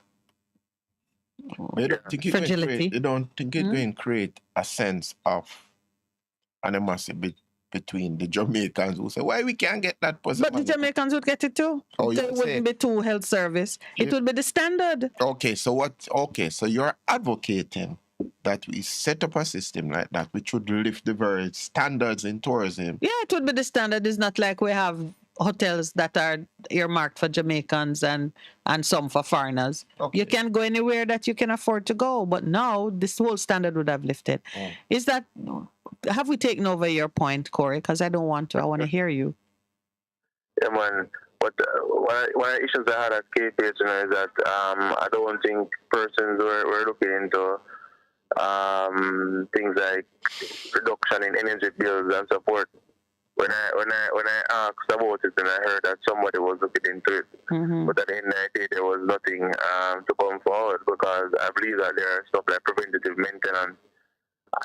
Absolutely. And even going at a basic level of piping. Yes. I believe that we could have done preventative maintenance as it relates to that. From time to time, we will have some incidents of leaks and all that, but people were looking into preventative maintenance. A lot of the pipes they are leaking, and the walls and so forth. Yes. It may seem minor, but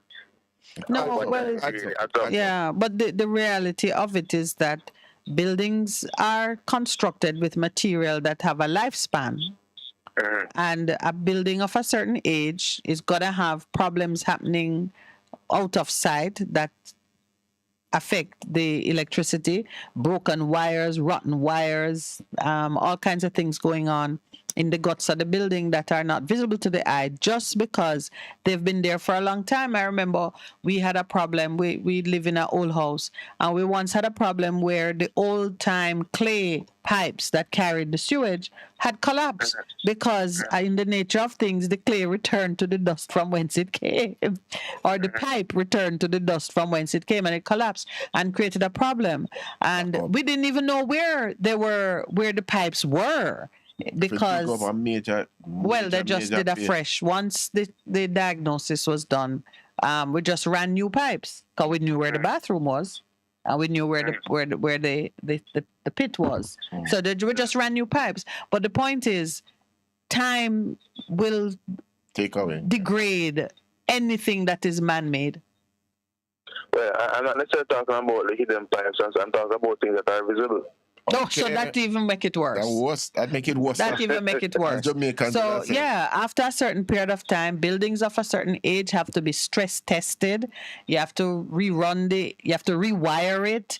You have to do repiping for water. And in some instances, we were doing renovation on our old building too, same old building. And when we tore a wall, I never knew about nug wall. Do you know about nug wall? No. It was like plaster and paper and things stuffed inside. Okay. Yeah, because they were not doing concrete pour for blocks. Okay, interesting. That's how old. So the older style of construction, there are still places in Jamaica that have it. I'm not saying KPH is one of them. KPH was built when? 60s, 70s? Oh, dear Jesus. It have nug wall somewhere. Probably wattle and daub. Anyway, buildings of a certain age, and we've lived to see, we're just fortunate because we see into the north of us buildings collapsing. High-rise buildings with people in the dead of night, the building go down. So we're seeing these things happening around us now, and we have buildings in public use that are in that age range. Yeah. Anyway. Also, the Minister of Finance made a statement. Well, I heard him on the radio yesterday. He was saying that the monies that would have been paid over to the public sector workers. Not taking it back. They're just going to give them more money. Well, I'm not sure if I'm understanding. The money that would have been paid over already, I think they're actually subtracting it from the total. The same pay over 10 months already. I think they're actually subtracting it from the 12 months. But my understanding is okay. So they were going to give them across the board when you average out the different, because the people at the lower level getting greater increases versus the people at the top. So the people at the bottom get about 70% when they standardize. The man at the top getting about 17.5 or even less. So what he was saying, that's why the 2.5% wage increase. So across the board, it will be 20%, and in giving them account for what they have to go take back, that's the 2.5. That's how I was reading the article yesterday. Yeah, it is not unreasonable that there's great confusion. If you remember when he was speaking on it in the House, Julian Robinson asked him a question about whether there would be a clawing back of allowances paid before the finalized, the new system was finalized. Would the government seek to claw back? And he gave the kind of juvenile response that I was saying to Percy this morning, that I don't understand it, and it's men who tend to do it, where you ask a question, there is a real issue in the heart of the question, but people start to give it a cute response. Like, you know, he gave the member of the House a very strange kind of reply, but not a direct yes or no. Because you must know, yes, I'm taking it back. No, we're leaving it as it is, and we will do some rebalancing of the books later. But he gave some strange reply. And then I saw someone sent me a note to say he was on another radio station yesterday, and they said the math genius melted, was the comment, because even the hosts who were kind to him in their questions couldn't understand what he was saying. The reality of it is they are taking it back. Yeah, will not be recovering allowance. That's what he said in the House, but in reality they are. See there? Yeah. So in the House, he said that there will be a positive net, but yes, the program, there will be a negative net. That was the cute response, that there would be a positive net result. They would be better off than they were before. He really could say, yes, we have to take it back. There's no... Straight up. That's straight up. We're going to take it back, but we're not going to do it in a way that will... take away from $100,000 we get. Yeah, maybe we're going to take it back over time, or we take it. I mean, you must find a way to say, yes, we have to take it back because that's not in their pay. But I heard him saying something else last night, like the old regime is binding until the new regime is in effect. What does that mean?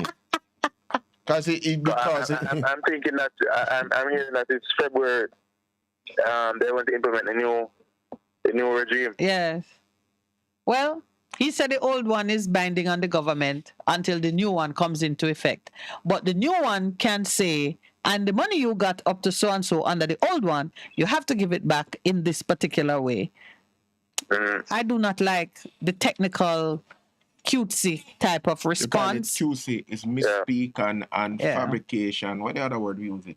Misinformation. And whatever. I don't like those. Just talk straight to the people. Because it has been sold as this wonderful thing that is happening. But already the headline saying today, mass confusion. Custom workers saying mass confusion. Yeah. Because the whole thing, is 356 pay scales. They have merged into 16, trying to realign them. So you can imagine that you might miss something. If you're doing 356 to 16. To 16. Oh, that is a lot of contraction there. Yes. So that has to be painful somewhere. But what do you think in the justice of the situation? What do you think should obtain? What do you think should campaign? Should people be allowed to keep what they've been paid, and the new regime should not disturb it?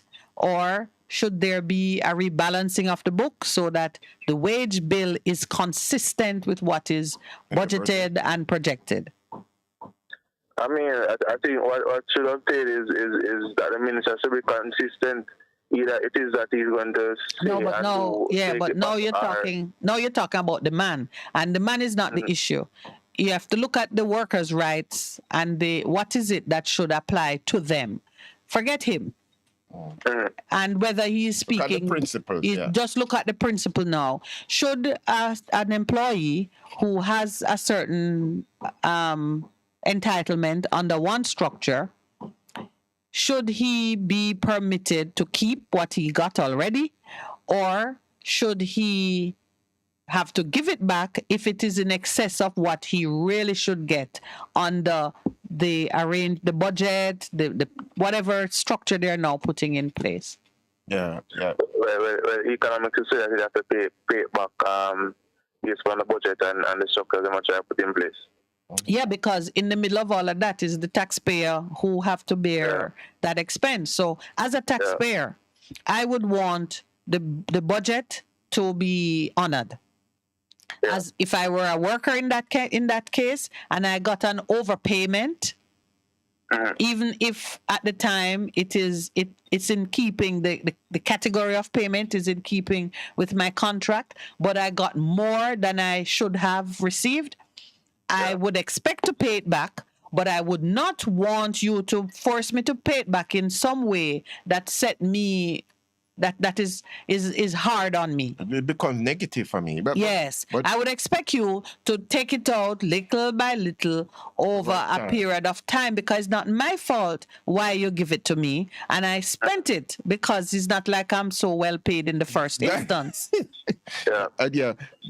Yeah, go ahead, Corey, because I just looked at the statement. The cabinet has put forward some payment. The amnesty. The amnesty. Yeah. This is what for the drivers. Yeah. Oh, yeah. I was going to ask so you fall under the amnesty. Well, I have about 4 outstanding tickets. So go pay. Well, you have 48 days. Yeah, man, we can do that. Okay. Go and pay it, brother, that we don't have to come down to His Majesty courts to be able to thing like that. No, so in your fraternity, are people celebrating it as some kind of victory? Well, I don't know as yet, but I mean, there are going to still be issues because not everybody can find the money to pay 100 tickets in that period of time. Yes, but the man with 100 tickets is an exceptional case. I mean, you have 4. Isn't that more like the norm? That people have a few, they don't have multiples of 10s? No, I think in what obtains is that persons have a multiple of tickets.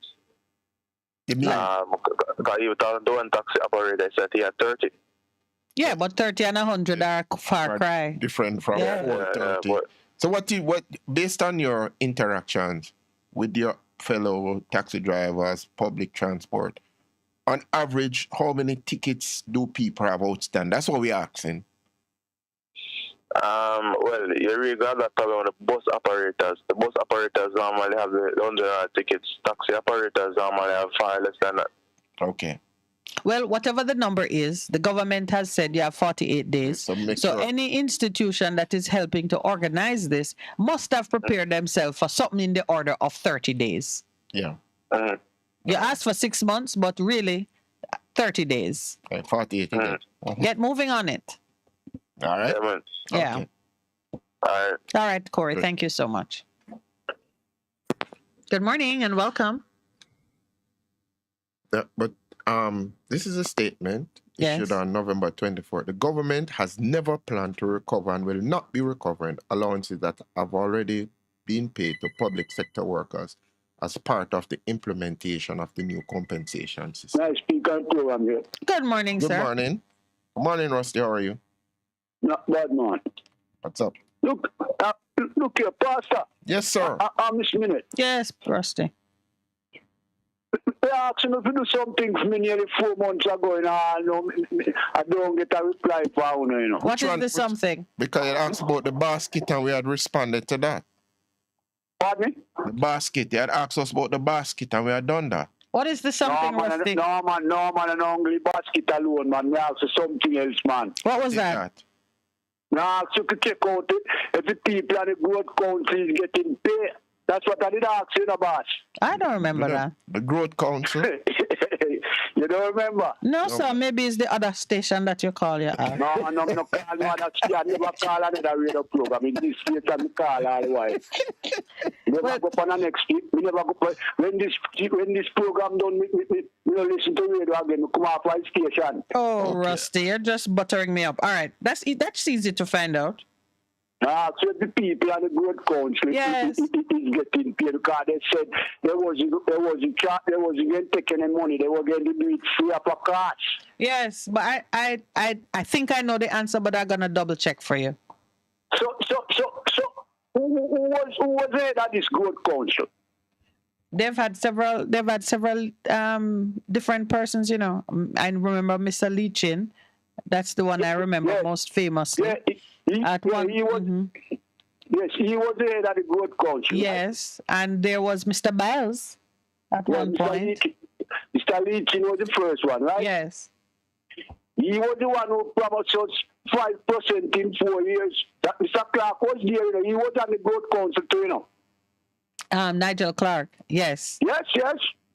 Yeah, Nigel in fact, yes, at one point I had the whole list.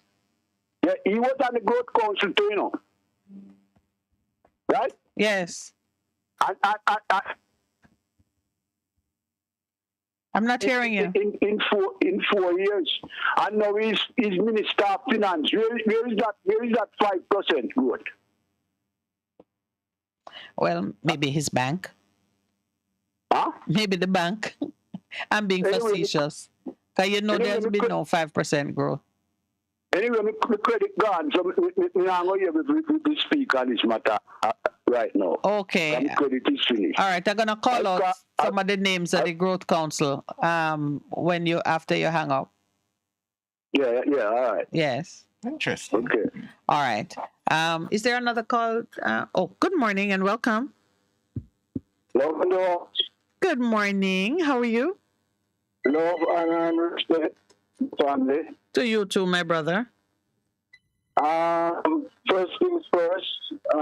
Yesterday when I was, my most honorables, I left out the owner of the radio station, Mr. Buksha. And I want to say, in terms of providing, it's relatively little. Wow, the connection is very bad, my brother. We're hearing like every second word. Oh, I don't know why. Oh, that was not bad. Continue then. Yes. I was saying in terms of providing the platform for iron to sharpen iron, the richness of I would have to give that honor also. So love and respect to the Shah.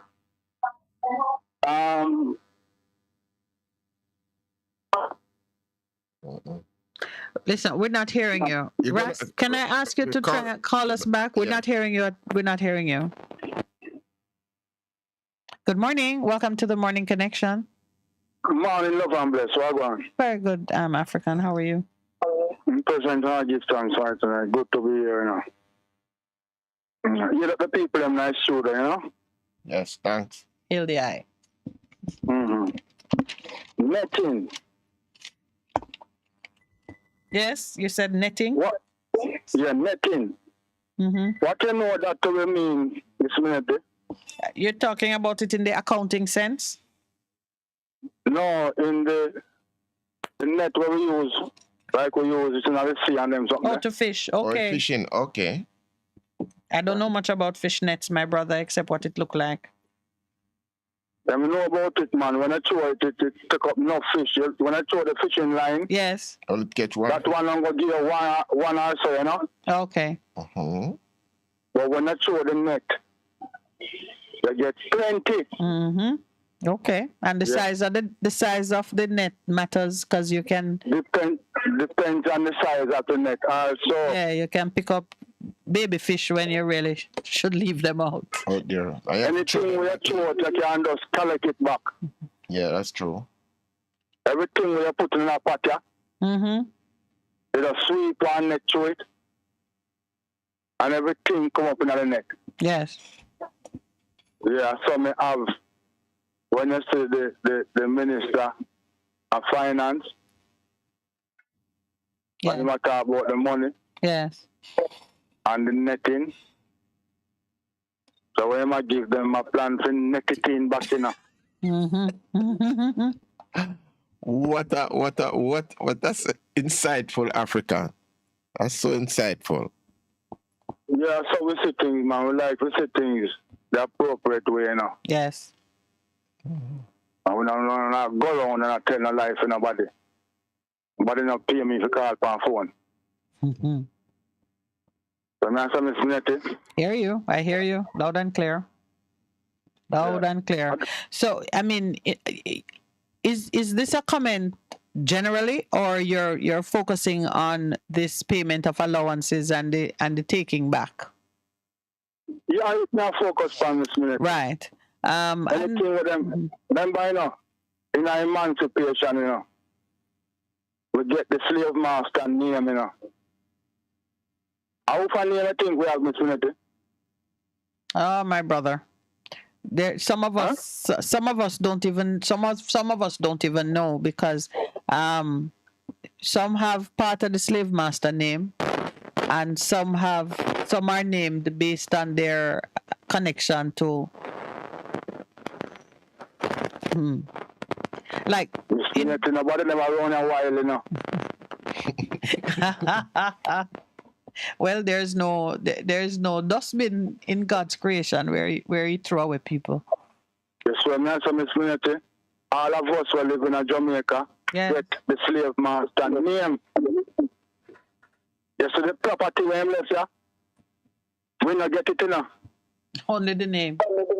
Only the name in a Miss Minute. Somebody's going to show you how them people are deal with me, you know. Certain things them no want to give with. So how we ever achieve it? And it's the right here. The right here, you know, all of the something that we achieve, the right here, you know. And you're bringing people from east, west, north, and south to come take it over. Miss Minute, now let us go like this every day, you know. I don't think so either. Love and bless, you hear me? It's good to be here. I don't want to kick off nobody's head this morning. Yeah? All right, then. All right. And it's time for a 9 o'clock break, so just stay with us. We'll be right back. A difference you can hear, a difference you can feel. That's FM 100 on your dial. Keep listening. Veteran Printers for all your printing needs. We specialize in calendars, flyers, brochures, and more. Call us today at 968-7506. That's 968-7506. Or visit us at 4 East Bloomsbury Road, off Haggard Park Road. Veteran Printers, your best choice in printing. What should a taxi service do for you? On-Time Taxi Service is more than just a ride to the other side of town. They offer clean and spacious vehicles, reliable service, and promise to always look out for their customers. They'll come when you call and take you where you want to go on time. From anywhere at all, you can call us at 926-3866. We are something special on the road. Half a tree, one and drive.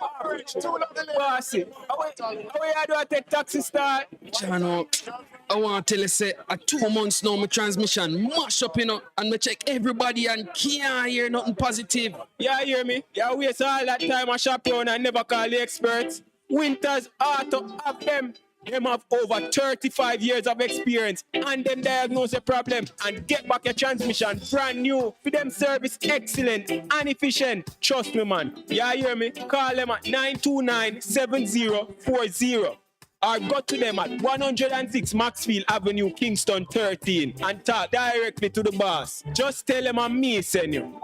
You big star. Yeah, man, respect my boss. Try to call you, guys, trust me.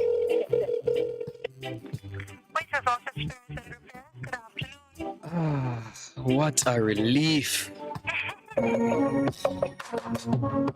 Looking to clean your vehicle super clean? 123 Clean Car Wash. Located at 2¼ Osborne Road, Kingston 10. Entrance on Grove Road, below Tropical Battery. They wash and vacuum, undercarriage wash, engine wash, polish and compound, shampoo and detailing. Call them at 876-631-3400. 123 Clean Car Wash. The best in the business for a cleaner wash.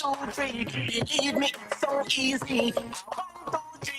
For a better choice in all your electrical supplies, A, authorized 3M dealer and better brand names. B, better service including free island-wide delivery. C, all major credit and debit cards accepted. It's ABC Electrical Sales. Shop number 8, Hagley Park Plaza, Kingston 10. Open Monday to Friday, 8 a.m. to 5 p.m. Saturday, 8 a.m. to 4 p.m. We make your electrical jobs as easy as ABC. Call 754-382-528 or fax 754-3659. ABC Electrical Sales, for a better choice.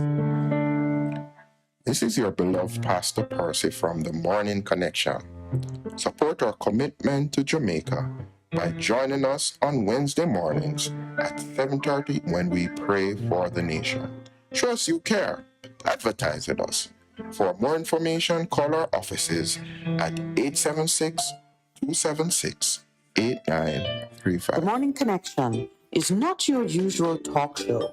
We aim to stimulate discussion and chart new paths to self-empowerment.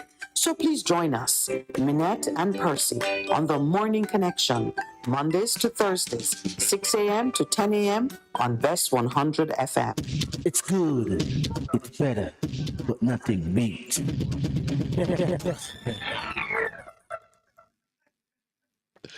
So welcome back and good morning. Oh, how are you, sir? Welcome to the program. Am I coming to the top? Yes, I think so. Hearing you. All right. Give praise to that. Did you have to climb a tree? Climb a tree today. Something like that, but we reach. You reach, all right. Yes. So we have said most honorable respect to Mr. Tony Shaw. I don't know the man very well, but in terms of providing this melting pot, this iron sharpness, iron, the richness and the purity of philosophies and opinions and whatever that is provided from this station. Equal in the other station from my perspective in Jamaica. So may I give that respect, you know? All right, sir. Thank you. Thank you. On behalf of all the parties named. And I want to clarify myself. Beloved listeners, when I say me, I come back to them in the mouth. Them position with them take from the Bible. Yes. Don't get me wrong with beloved sisters and brothers. Let me say this. Every single caller, and I say every single caller to this program, I get to learn and discern something from that caller. And we have a whole heap of people when we have a whole heap of respect for. Even some of them when we have a pill box in their mouth. So I don't want them get it wrong. All right. You know, time is limited, so you have to get to the subject before you deal with the preliminaries for too long. Okay. Well, as usual, the time is not here to deal with the real healthy thing we would have loved to deal with. So we are going to touch some one thing. Do what you can. Which one are you touching this morning? A word called sorcery. All right. Pastor Percy. Well, he's really the Pastor Percy, but anyone else can chime in still. Pastor Percy, this word sorcery that comes up in the Bible a few times. And from my perspective, most of the people in Jamaica, when they hear this word, we tend to get some kind of strange, I don't know, all kind of ideas about it. But from your perspective, Father Percy, could you tell us what is sorcery? What is sorcery? I think of it in terms of... How would you explain it with people are right now. I can't do it come up in the Bible and I can't do our Jamaican people have a way to have all kind of ideas or whatever. So, can you give me the context in which you want to talk about sorcery? What is the context in which you want to talk about it? In the context of supernatural happenings, or you want to talk about it in the context of moral irregularities or happenings that don't have a divine origin but originate completely in the imagination of man? Let's just a minute. Yes. Well, I'm glad you asked the question. Because what's going on here? A more direct question would be there. To what extent do we believe or know that sorcery has played a big role in the political history of Jamaica? In terms of magic, use of magic, that's what people call sorcery. That's what they say. All right. But sorcery have the two meanings, you know. That's why I'm focusing you, because I want to know if you're talking about what man do, or you're talking about what man does in conjunction with supernatural beings, be it of the good or the bad. Okay. Let me put it this way. Yes. First there was Britain, right? And then there was Great Britain. Now, most of us or all of us know how and by what method Britain became Great Britain. And despite the fact that we know that this Great Britain, so to speak, within a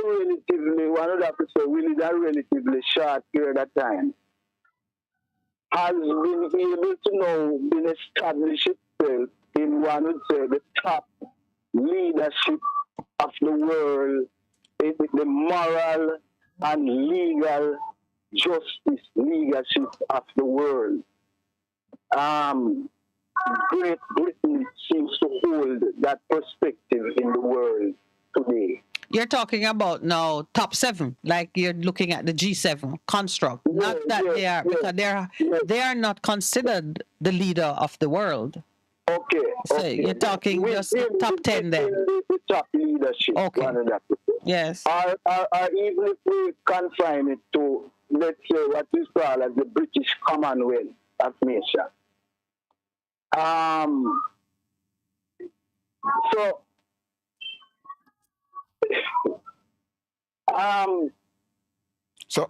But Ross, what the question? Sorry? I was just asking you, to move along. You looking at the influence and the impact of sorcery on governance. That's what you're talking about. If you were to sum it up, yeah. And what is the point you are putting for that? You think it has too much impact, too much influence, don't influence? What are you saying?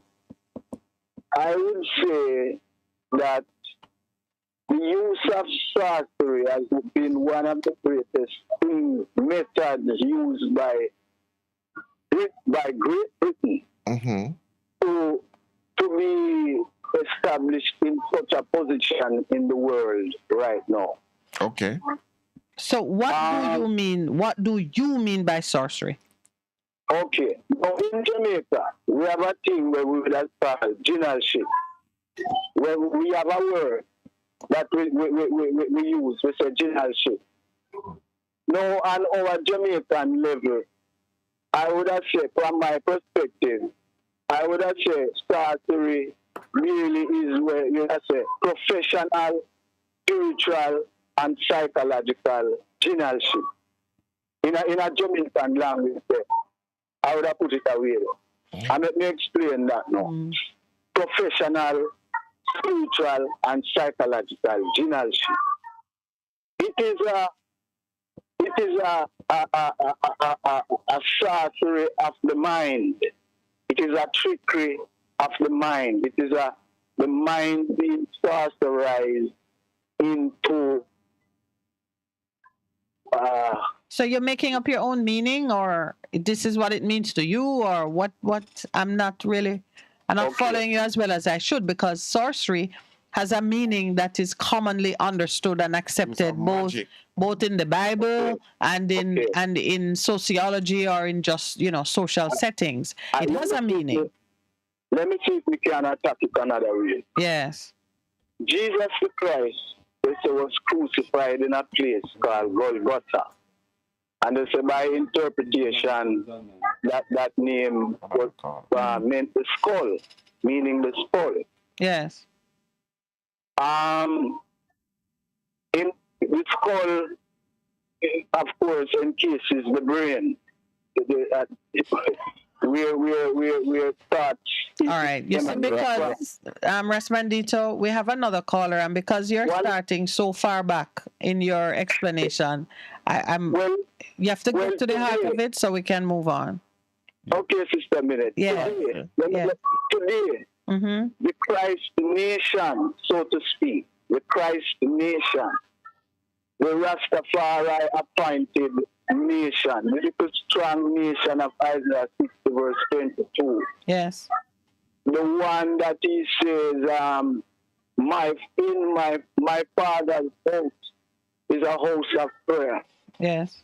The house in this sense is not the church building.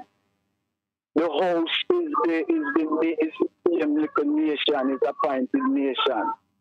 The house is a symbol for that nation. Why is it a house of prayer? It is the only one says, Eternal Father, bless our land. Okay. Why are we the little child that shall lead them? We say so that Jamaica must play our part in the advancement of the whole human race. All right, Ross. So we're gonna take it. We'll hold it for the other time. We have another call. That's as far as we can take it on this call. But, all right. You're welcome to call us back. I really wish I would get the opportunity. There is so much that can happen. Not at this point though, because what you're saying is bigger than we can handle in a conversation on a talk show. All right. I said the Christ nation today has been crucified in the mind. All right, okay. Right. Good morning. Welcome to the Morning Connection. Good morning. Hey, Cruz. Good morning, sir. Yeah, call back because I didn't finish. Yes. There's a possibility that your show could go on until 2 o'clock?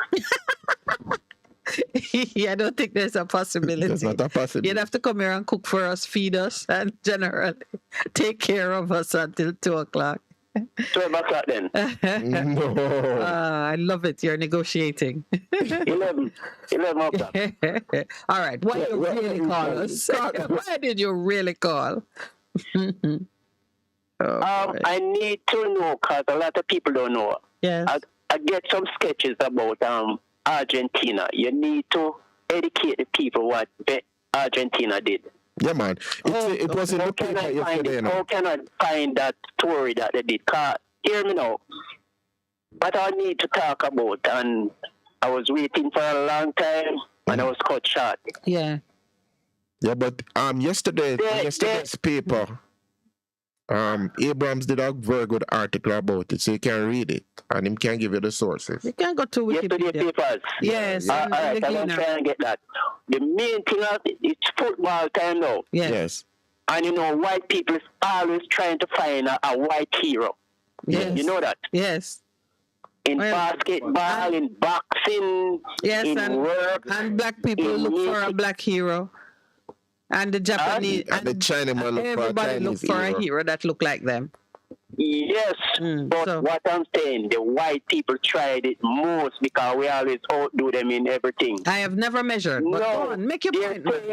Make your point. Don't bother. They're saying if Messi win this World Cup, he becomes the GOAT. He will get the crown. You know which crown? The GOAT one. The GOAT one. Pele crown. No, because the greatest of all time. Yeah. No. There's no football yet even if Messi win this, he could never do what Pele did. Never. All right. So there are many who feel as you do. Yeah, it's a truth, but truth, he's white or brown or whatever, and Pele is black. Pele won 3 World Cup. He could have won 4, but he didn't went to 1 because of the way white man kick him down and mash him up. All right, sir. Messi, I see the guy make a play that any ordinary player make, and they said there's nobody else like him, and we'll never. There's killer football than Messi in Africa that play for African club and play for club in Europe. But to black, they don't get talk about it. It's just like Beckham.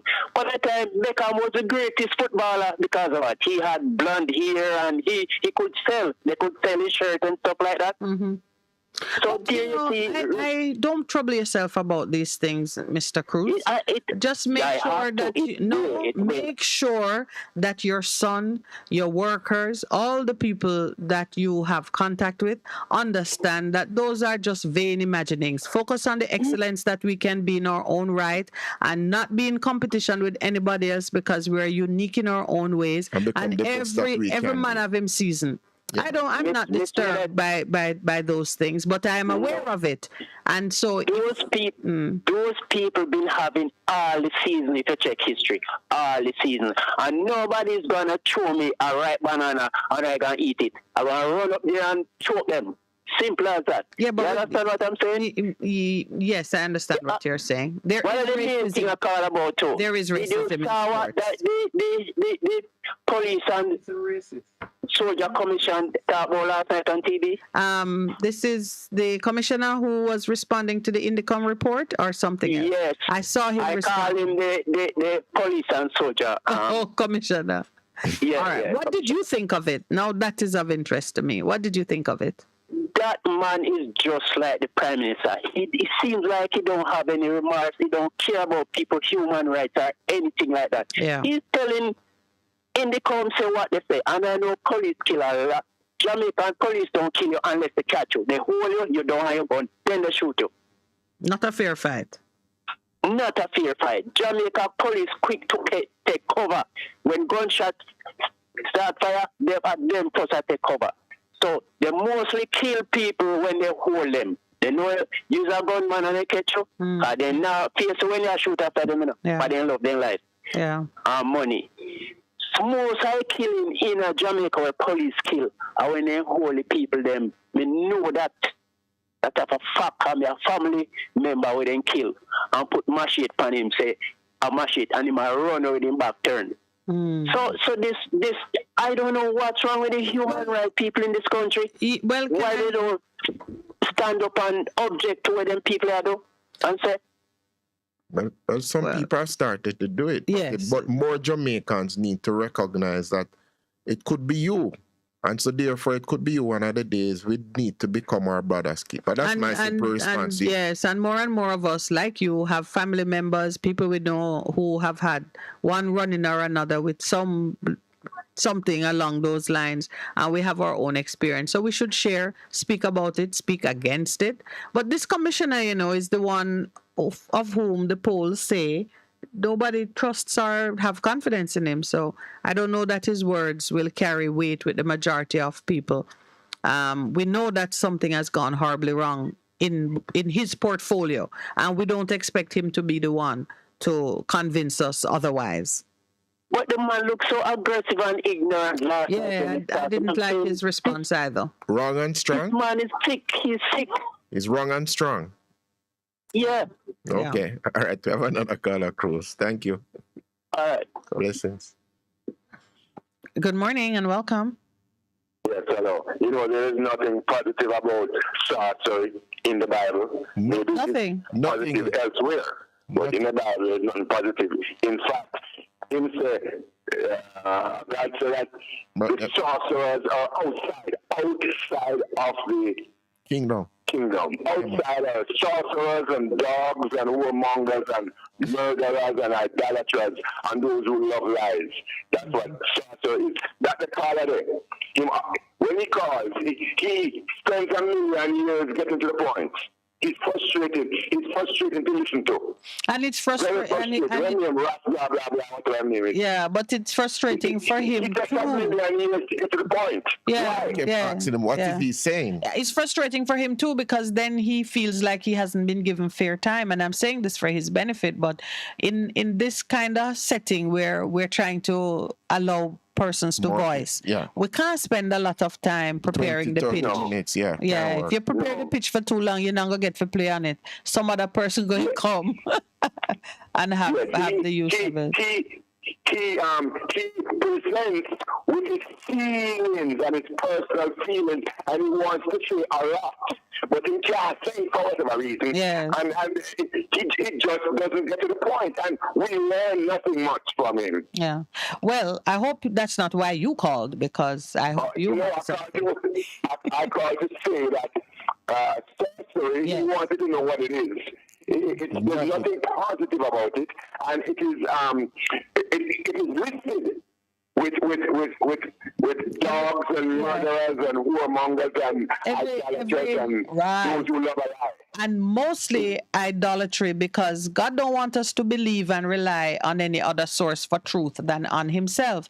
But the two elements to it which I highlighted, I wasn't getting a feel of which one he wanted to zero in on, because you have the supernatural of entreating with dark forces, and you have just witchcraft, which is man's own imagination powering his ambitions and his plans, and we create our own gods and our own idols, and we begin to set rules for ourselves that are inconsistent with what God wants us to do. Because witchcraft or sorcery has those two elements to it. Same root. Yes, it's the same root, and it is the same idea of supplanting our reliance and our worship of God with some other source of power, and there's nothing good about it.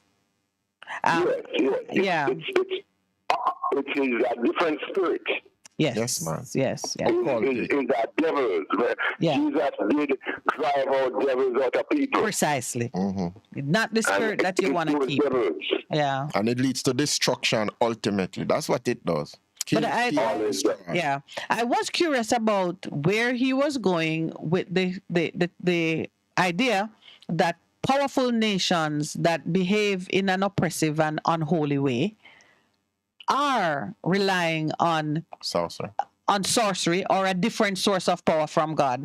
That I was curious where he was going with it, because many have said that about America, the plumed serpent, the country itself being named after a deity other than God, and how the foundation of its power rests on something that will not stand. And he was beginning to say something about Great Britain. And we know that if your way of growth is to go around the world and take from other people and oppress them, enslave them, steal their wealth, and so on, that is not of God. No, it's not. And is not all the world under sorcery? Yeah, man. Yes. Prince of the power. Yes. Of this world. Yes. That is the word system. Let's bear that in mind also. Yeah. And it manifests in so many different ways. I mean, yesterday, I think, in different ways, right? Here too, with the carnage on the road and the amount of blood that is being spilt in this land. Madam, you just said it, because question, the murder rate so high, so prevalent, so plenty. Why can't we stop something so dirty in our lives? Why? And unacceptable. There's nobody who is saying, well, this is a good move for Jamaica if we thin out the population, and nobody is saying that this is growth, this is positive. Even those who believe in it and support it and are secretly practicing it, nobody is saying it's a good thing, and yet we can't stop it. That tells you that something is at work that is difficult. Another element. There is another element, and some of the things. Even yes. She had a wonderful idea yesterday. Yes. Yes, man. Yes. Yes, she said, why not have drones, and why not stop the people from beginning to ship them when they post the letter, when they post the barrel. Yes. Yeah, man. Get them right there, their names, their faces, everything. Yeah. What has that done? And nothing in what she was saying is beyond the capabilities of modern technology or modern thinking. Nothing. It's common sense what she was saying. That's right. And I've always said, use drones and track them. Track them. Fire them with drones. Fire them. We have the technology. What they are about that? Yeah, yet it is not. We're not seeing the fruits of it because they'll tell you that they use this and they use that. Because they don't want. Because when things are good, they lose power. Yeah. When things are good, they lose power. When things are evil, they get power. Yeah. That's what I did. That's what you have deduced. Myself. Yeah. And that's always the great temptation. The great temptation is that when you are in charge of things, you get addicted to the power and the pomp and the pageantry and all that it gives you. You get so addicted to it then that you begin to cling to it with strategies that are not wholesome. Unnatural. And then you begin to rely on the power. My friend, if some of the things we don't bother talking on radio because some of the things we know that people go, look what happened with Kevin Smith. Yeah. That's what was raised yesterday. Yeah, the Kevin Smith and who was his patronage.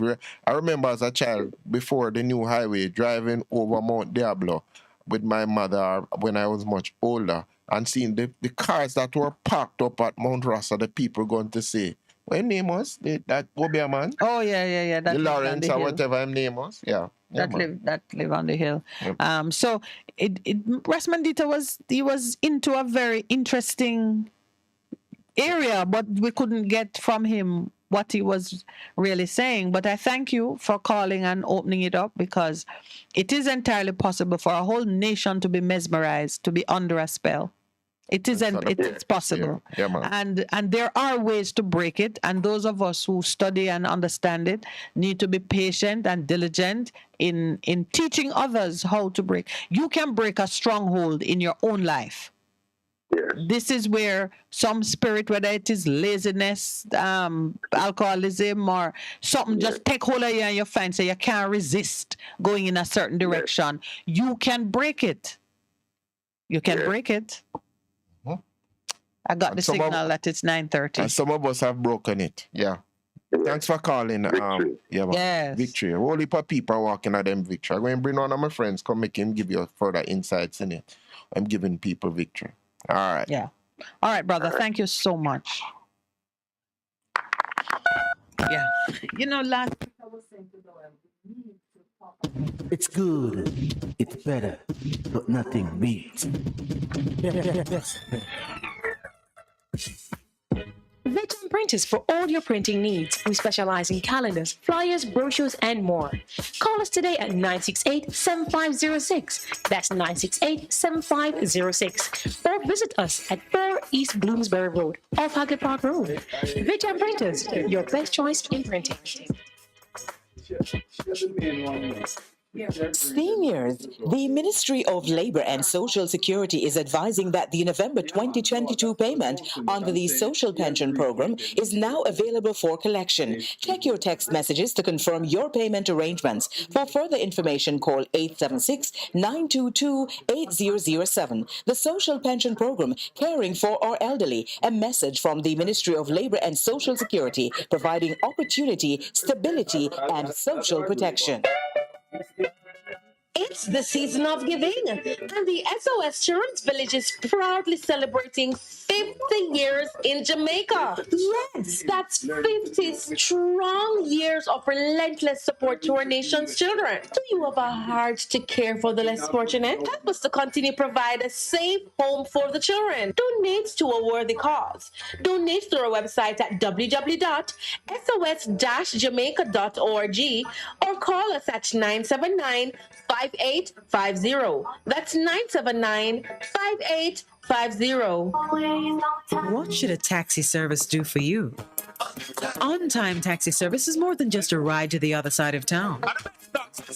They offer clean and spacious vehicles, reliable service, and promise to always look out for their customers. They'll come when you call and take you where you want to go on time. You can call us at 926-3866. We are something special on the road. half a tree, one and drive, half a tree. Bossy, how we do I take taxi start? Chano, I want to tell you, say, a 2 months now, my transmission mash up, and me check everybody and can't hear nothing positive. Yeah, hear me? Yeah, waste all that time I shop around and never call the experts. Winters Auto have them. Them have over 35 years of experience and them diagnose the problem and get back your transmission brand new. For them service excellent and efficient. Trust me, man. Yeah, hear me? Call them at 929-7040. Or go to them at 106 Maxfield Avenue, Kingston 13 and talk directly to the boss. Just tell them I'm me, send you. You big star. Yeah, man, respect my boss. Try calling him, cause trust me.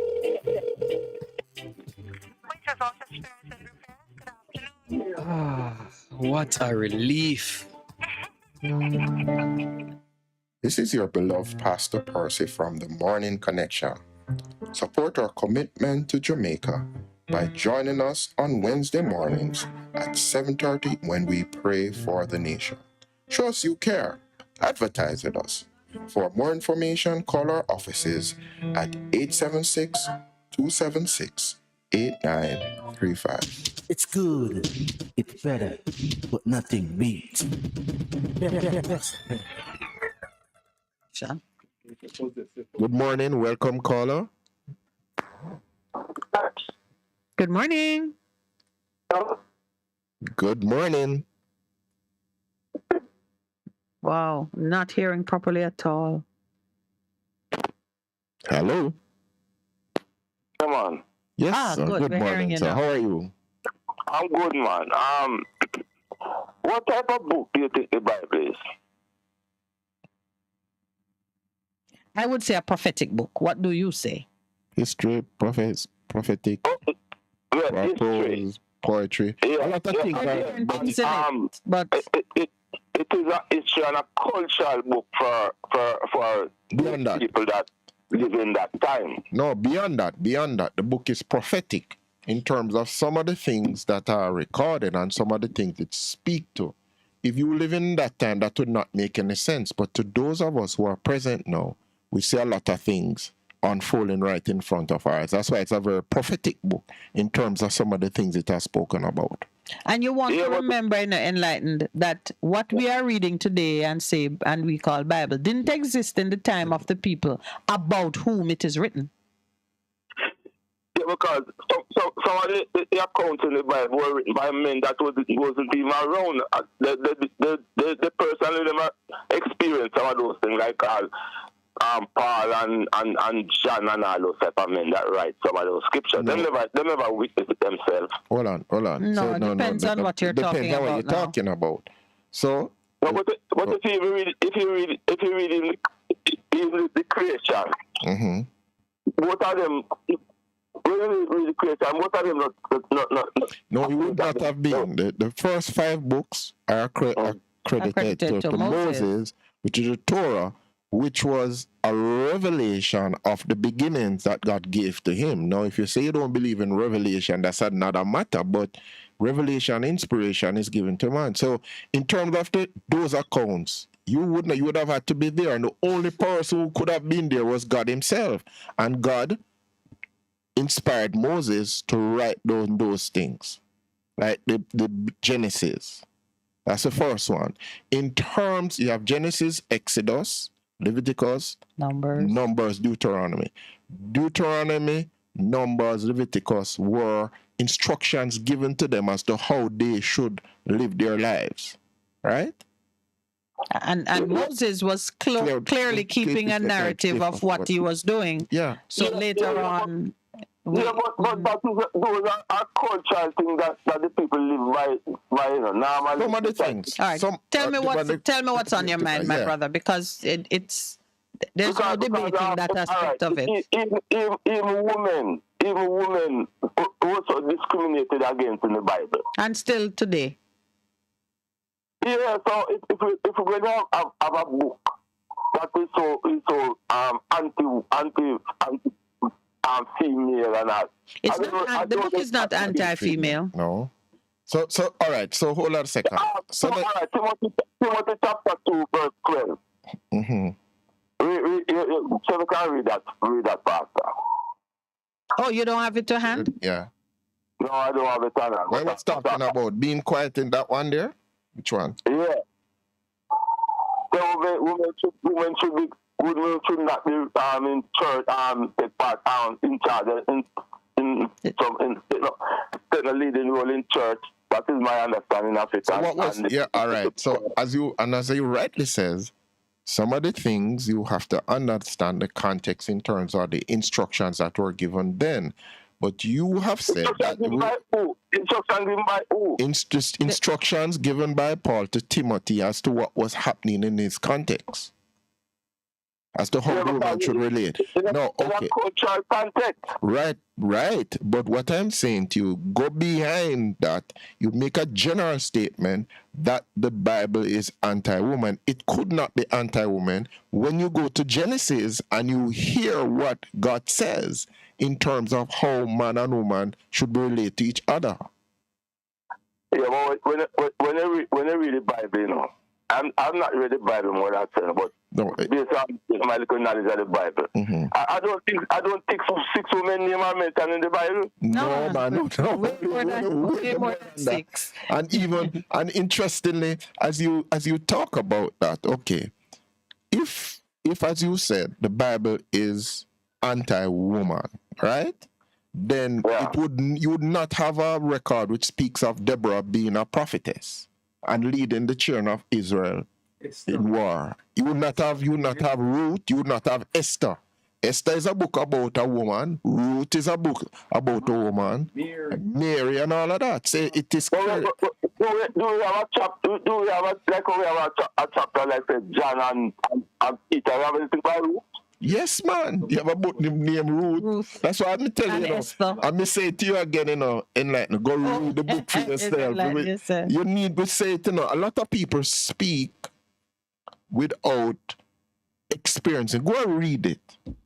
Because you have just made a very broad, sweeping statement in terms of the book, having not read it for yourself. Anyway, I forgive you here because many have used the Bible to reinforce every kind of punitive and disastrous initiative that man want to launch. Yeah. It has been used to sustain and justify slavery, the abuse of women, even the abuse of children. It's been used in every context that man could. When they're ready, then pull it out to justify every kind of political mission that they want to be on. So you're forgiven. That's what drive me away from the Bible. Yeah, but that is not about the Bible. That is about the sorcery of man. We're talking about witchcraft. That is man's own inclination to take the sacred things and make it manipulate to his own use so he can tell those who are impressed by matters of a divine nature that yes, see that God wants you to behave that way too. But it's a dangerous thing that if a man can use a book. But the man who's that is so sacred.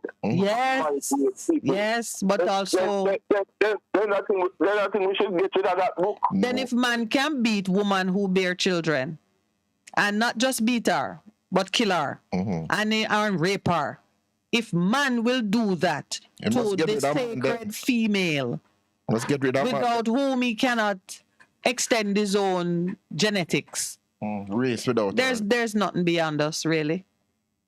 There's nothing beyond us. But to me, that this book has too much influence on man, you know.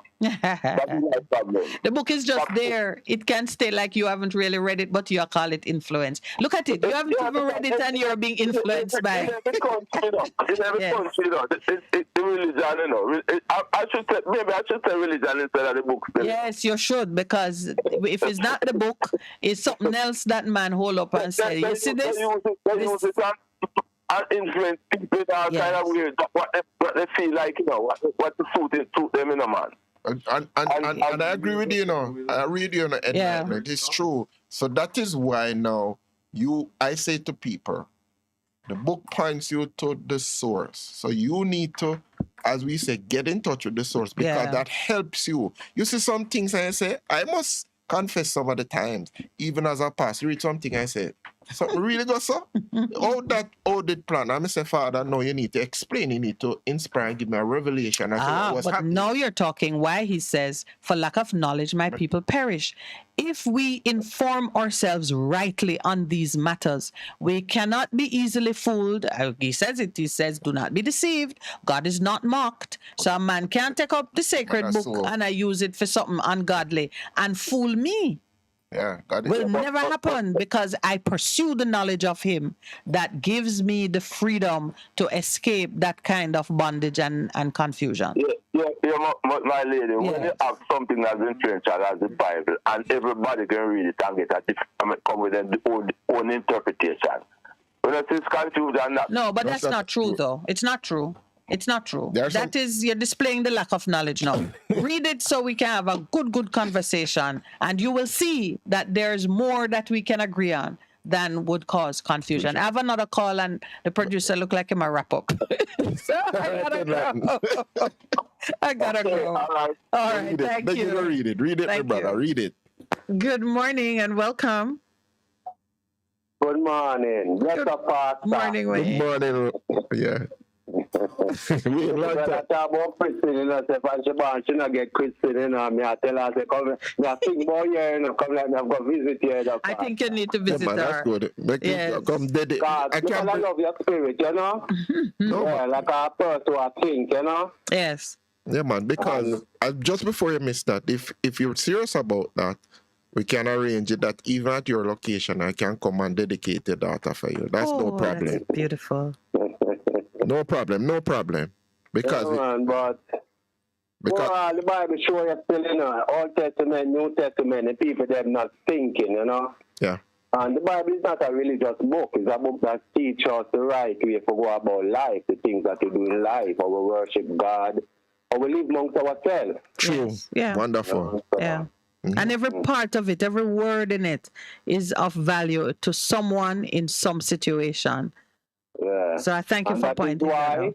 And that is why I think in James, the writer says, might not misunderstand Paul, you know, because they say faith is important. Because faith to me is trusting in the Creator, the source, the energy of all things. Yes. But to misinterpret Paul and feel like the law no mean no more than faith. It's madness. It's like you tell me, say, when you sit down and look into life and say, you brush your teeth 2 times a day, it's good to keep your teeth from decay, from rotting, you know. And a man come at them and say, no man, you can't forget that law, man. Just have faith in God and God will keep your teeth from decay. You know, you if you don't work, it's dead, yeah. And not, you know? Yeah. So we all have to, that's why we need true people. Because you have good and you have evil. God made them both. And he have a reason why he made them.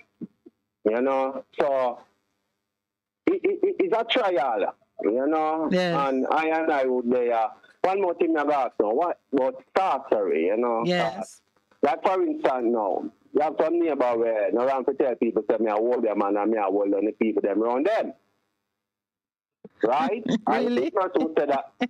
The person who said that. Yes. If me have a tape and time in there in front of me I talk, the man have nothing what to say about me when he talk to me in my face, you know.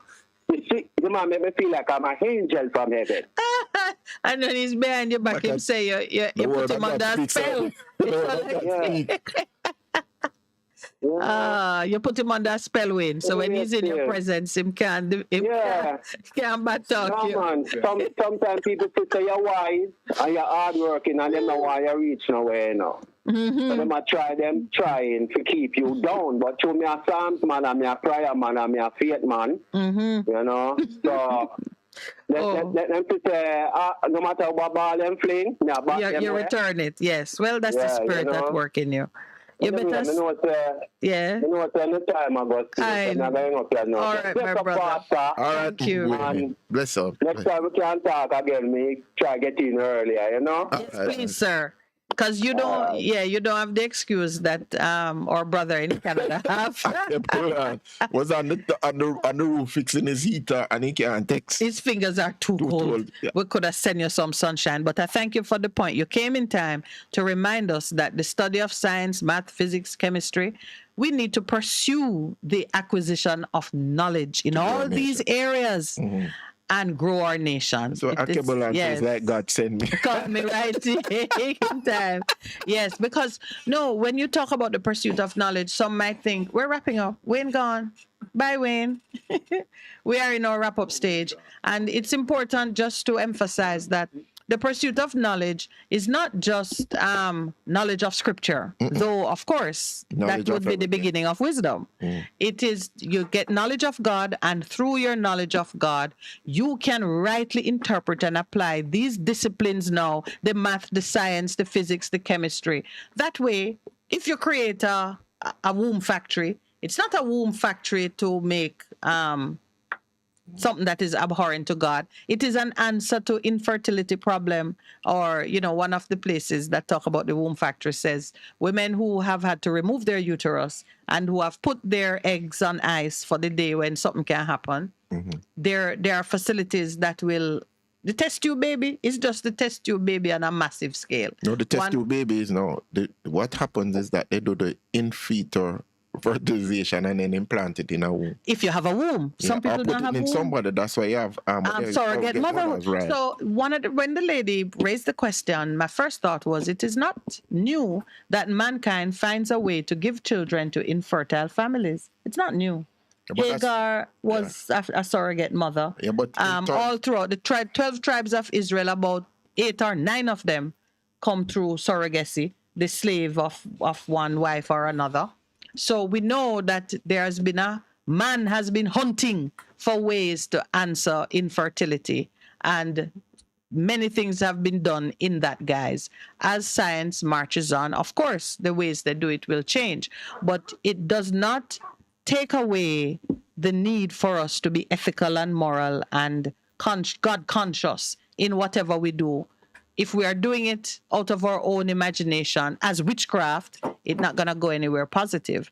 But you can answer the problem of infertility in ways that science allow. And the first time it happened that a woman could put her egg somewhere and later on implant it in another womb was a blessing.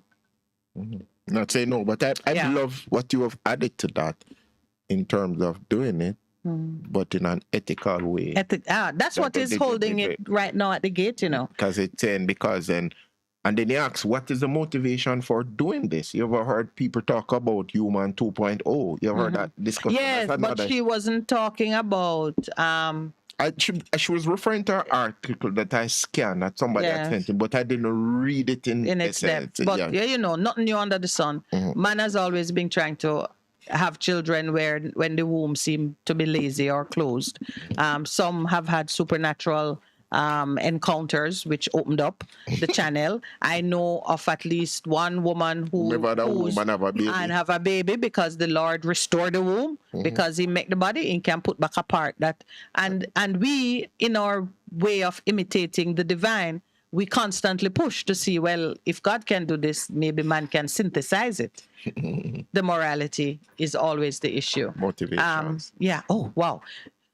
We will have some time to go back into some of these issues tomorrow, because even as we want to talk about breaking the strongholds of sorcery, witchcraft, man's own disobedience. There are ways to do it. Reconditioning of the mind, renewal of the mind. Getting yourself into that space so you can shift your family, yourself, from one situation that is unprogressive to one that is more abundant living. We got to learn how to do that. I wonder if we do that, where did we lose our identity or humanity? Powerful song. Yes. That one, how old is that song, Mr. Producer? You usually have a sound system.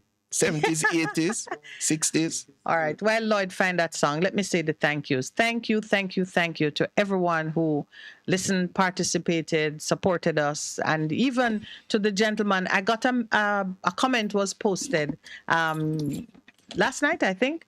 One of our listeners who felt that my comments to a caller who was complaining about NHT and NIS not being adequate to meet the needs and so on. I just want to say to the caller, I got the note, I responded, but if there's anyone who felt that I was communicating that you're not to have any expectation of getting something from NHT government, no. The reality of it and my position on it, as we teach principles of the kingdom, when you give for the betterment of others, not because you are expecting a benefit directly to yourself. Government has a responsibility to provide affordable housing and access to housing. And one of the systems they've set up is that people make contributions. But those contributions are not just for yourself. It is for everybody. So you may contribute and never get. The fact that you never got because you never applied or for one reason or another you didn't qualify does not make your giving something done in vain or wasteful or unreasonable or unfair, because you are giving for the benefit of others. And even as you give, you should be exploiting every opportunity that you have to provide for yourself. So if you don't use it, somebody else who is worse off than you can use it. That's the context in which we give to NIS, pay taxes, all of the things that we put in the common pot that the government spend for is for the greater good of the entire nation. And that's why we leak government when they waste it. When they absolutely. That's what we're against. My plan is to never need to get a handout from government, because if I have to be taking a handout from government, it means I'm not doing well in my own right.